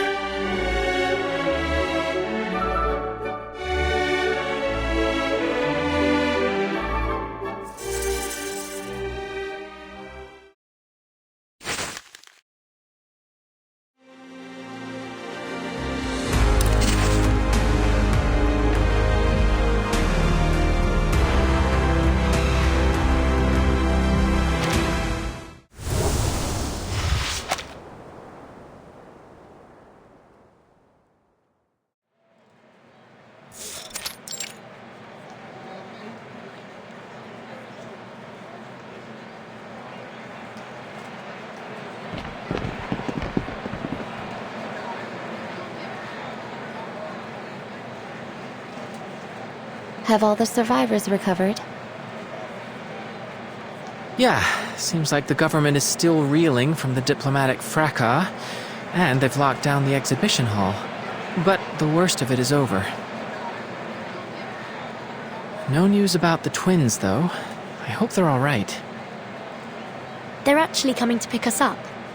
Seems like Dr. Sechenov has already installed them into brand new bodies. And what about Maxim? How do they deal with him? I have no idea. Perhaps Dr. Sechenov will know. Good. I have some questions for him too.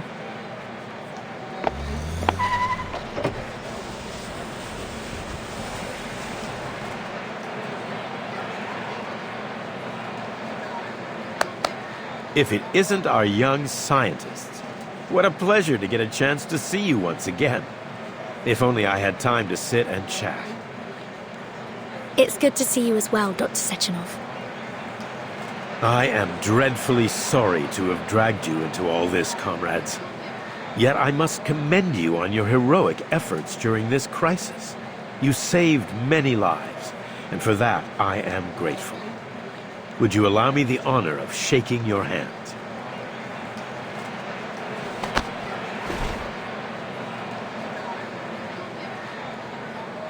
I've been wondering how I might reward you for all you've done.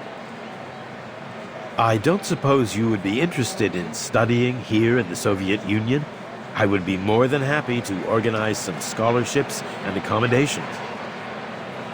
You'll have promising careers in the Collective 2.0 project after you graduate. A bright, limitless future awaits. Of course, we're extremely grateful for the offer.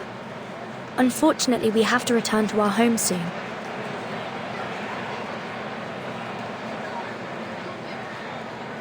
Dr. Sechenov, I must be frank.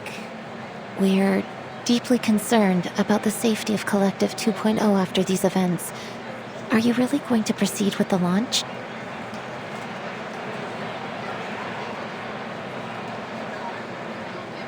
Naturally, this Maxim incident has forced us to look deeply into the security of the network. There are no words to express my regret in not anticipating these possible security issues earlier. But we've analyzed the risks thoroughly. My colleagues are already hard at work closing the system backdoors that were used, and we've built in an early warning system to detect similar attempts in the future. I'm entirely confident that these measures will allow Collective 2.0 to launch without any further risk. But we cannot step back from the march of progress. The potential benefits to our people and our nation's development demand we press onwards.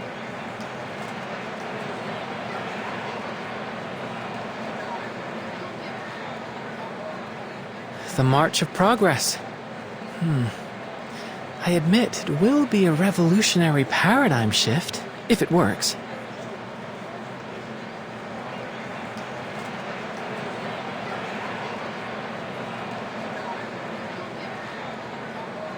Of course it will. We stand on the threshold of a perfect society, the goal of my life's work, and that of every Soviet scientist.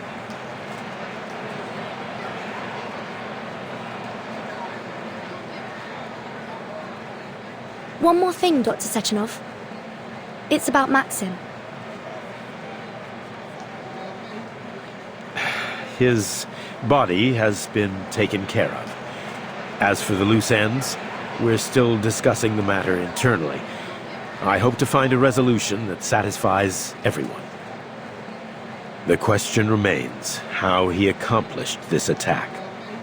Someone must have backed his play for their own purposes, and I suspect I know who. Molotov and I have always had differences. Oh, my apologies. It's nothing to trouble you with. Please enjoy the celebration. You must excuse me for not accompanying you further, but I'm sure you understand I have a busy schedule ahead. We appreciate your hospitality.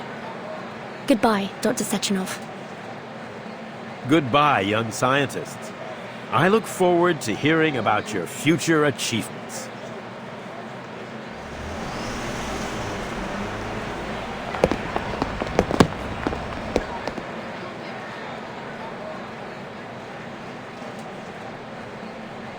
Hey! Over here. Huh?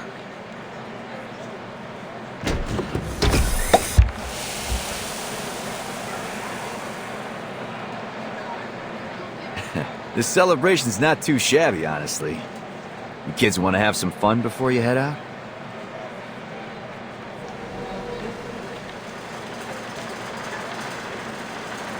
Three sodas, please.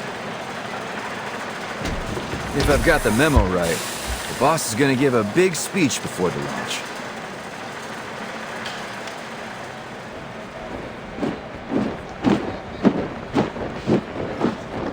What's that formation? Let me see. The banner says, "Families of Fallen Heroes." In memory of those who sacrificed everything for the Soviet Union.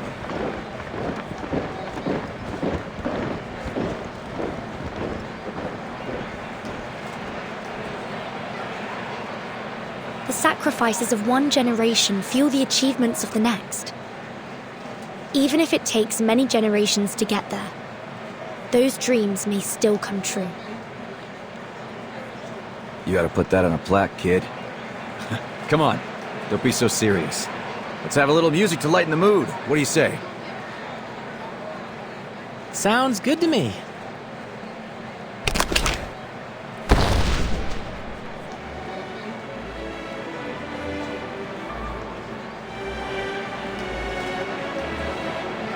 You rigged that up in the hospital? Gotta admit, that's impressive. I thought I was a firearms expert. But you managed to make a gun work better with just a music box. You gotta teach me your tricks. Well, it's kind of a patented technique.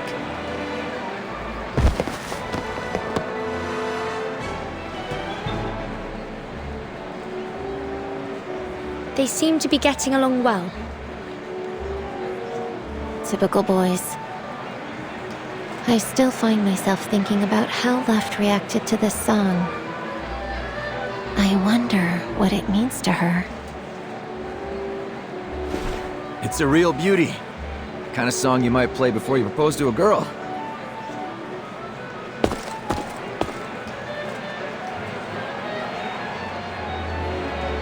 What's it called? That would be Waltz of the Flowers, Major.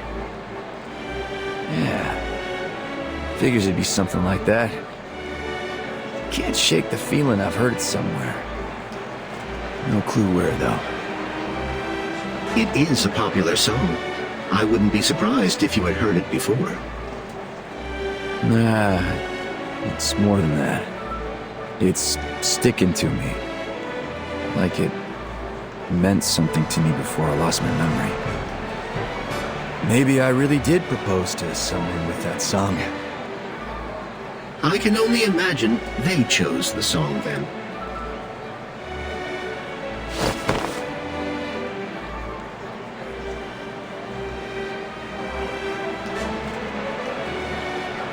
I think our experiment is coming to an end.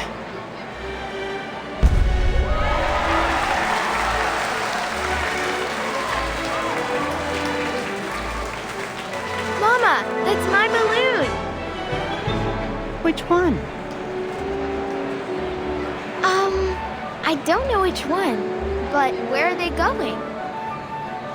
To the future. Have you decided on a souvenir for Madame Lucy? Well...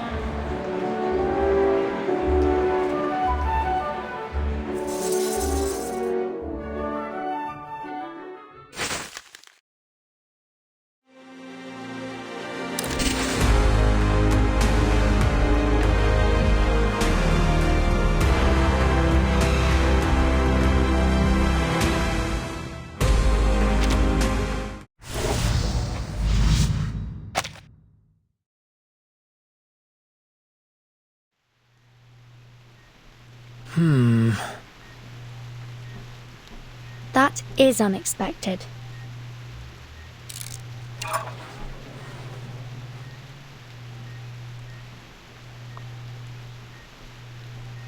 Is this the hydrogen cell that you mentioned?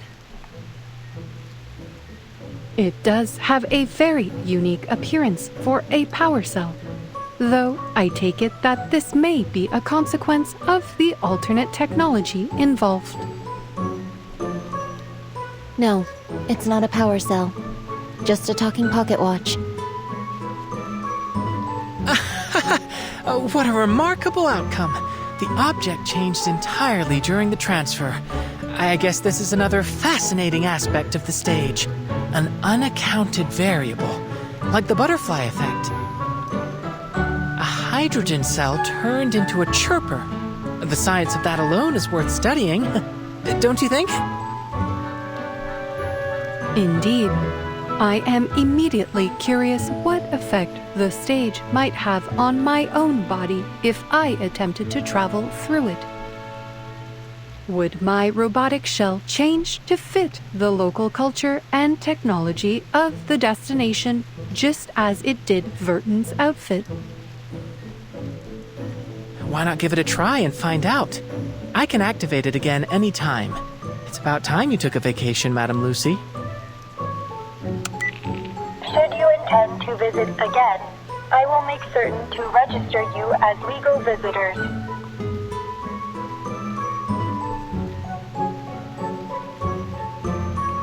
Thank you for your offer, but I am afraid I have to decline. I believe our team is in need of an immediate physical examination after the events they have gone through, in particular, to determine the effects of a certain injection.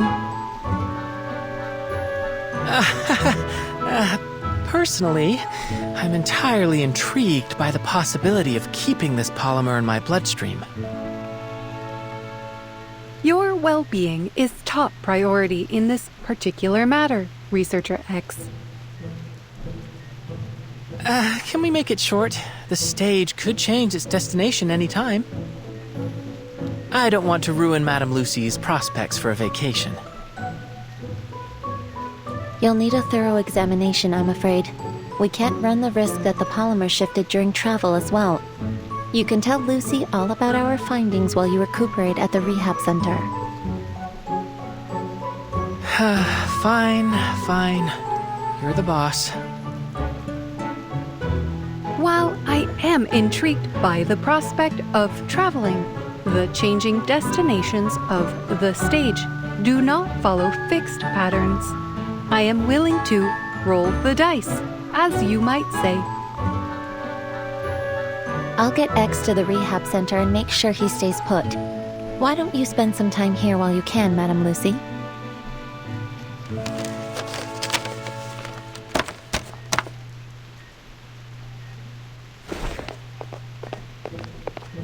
There appears to be a strong rapport between you and your researchers.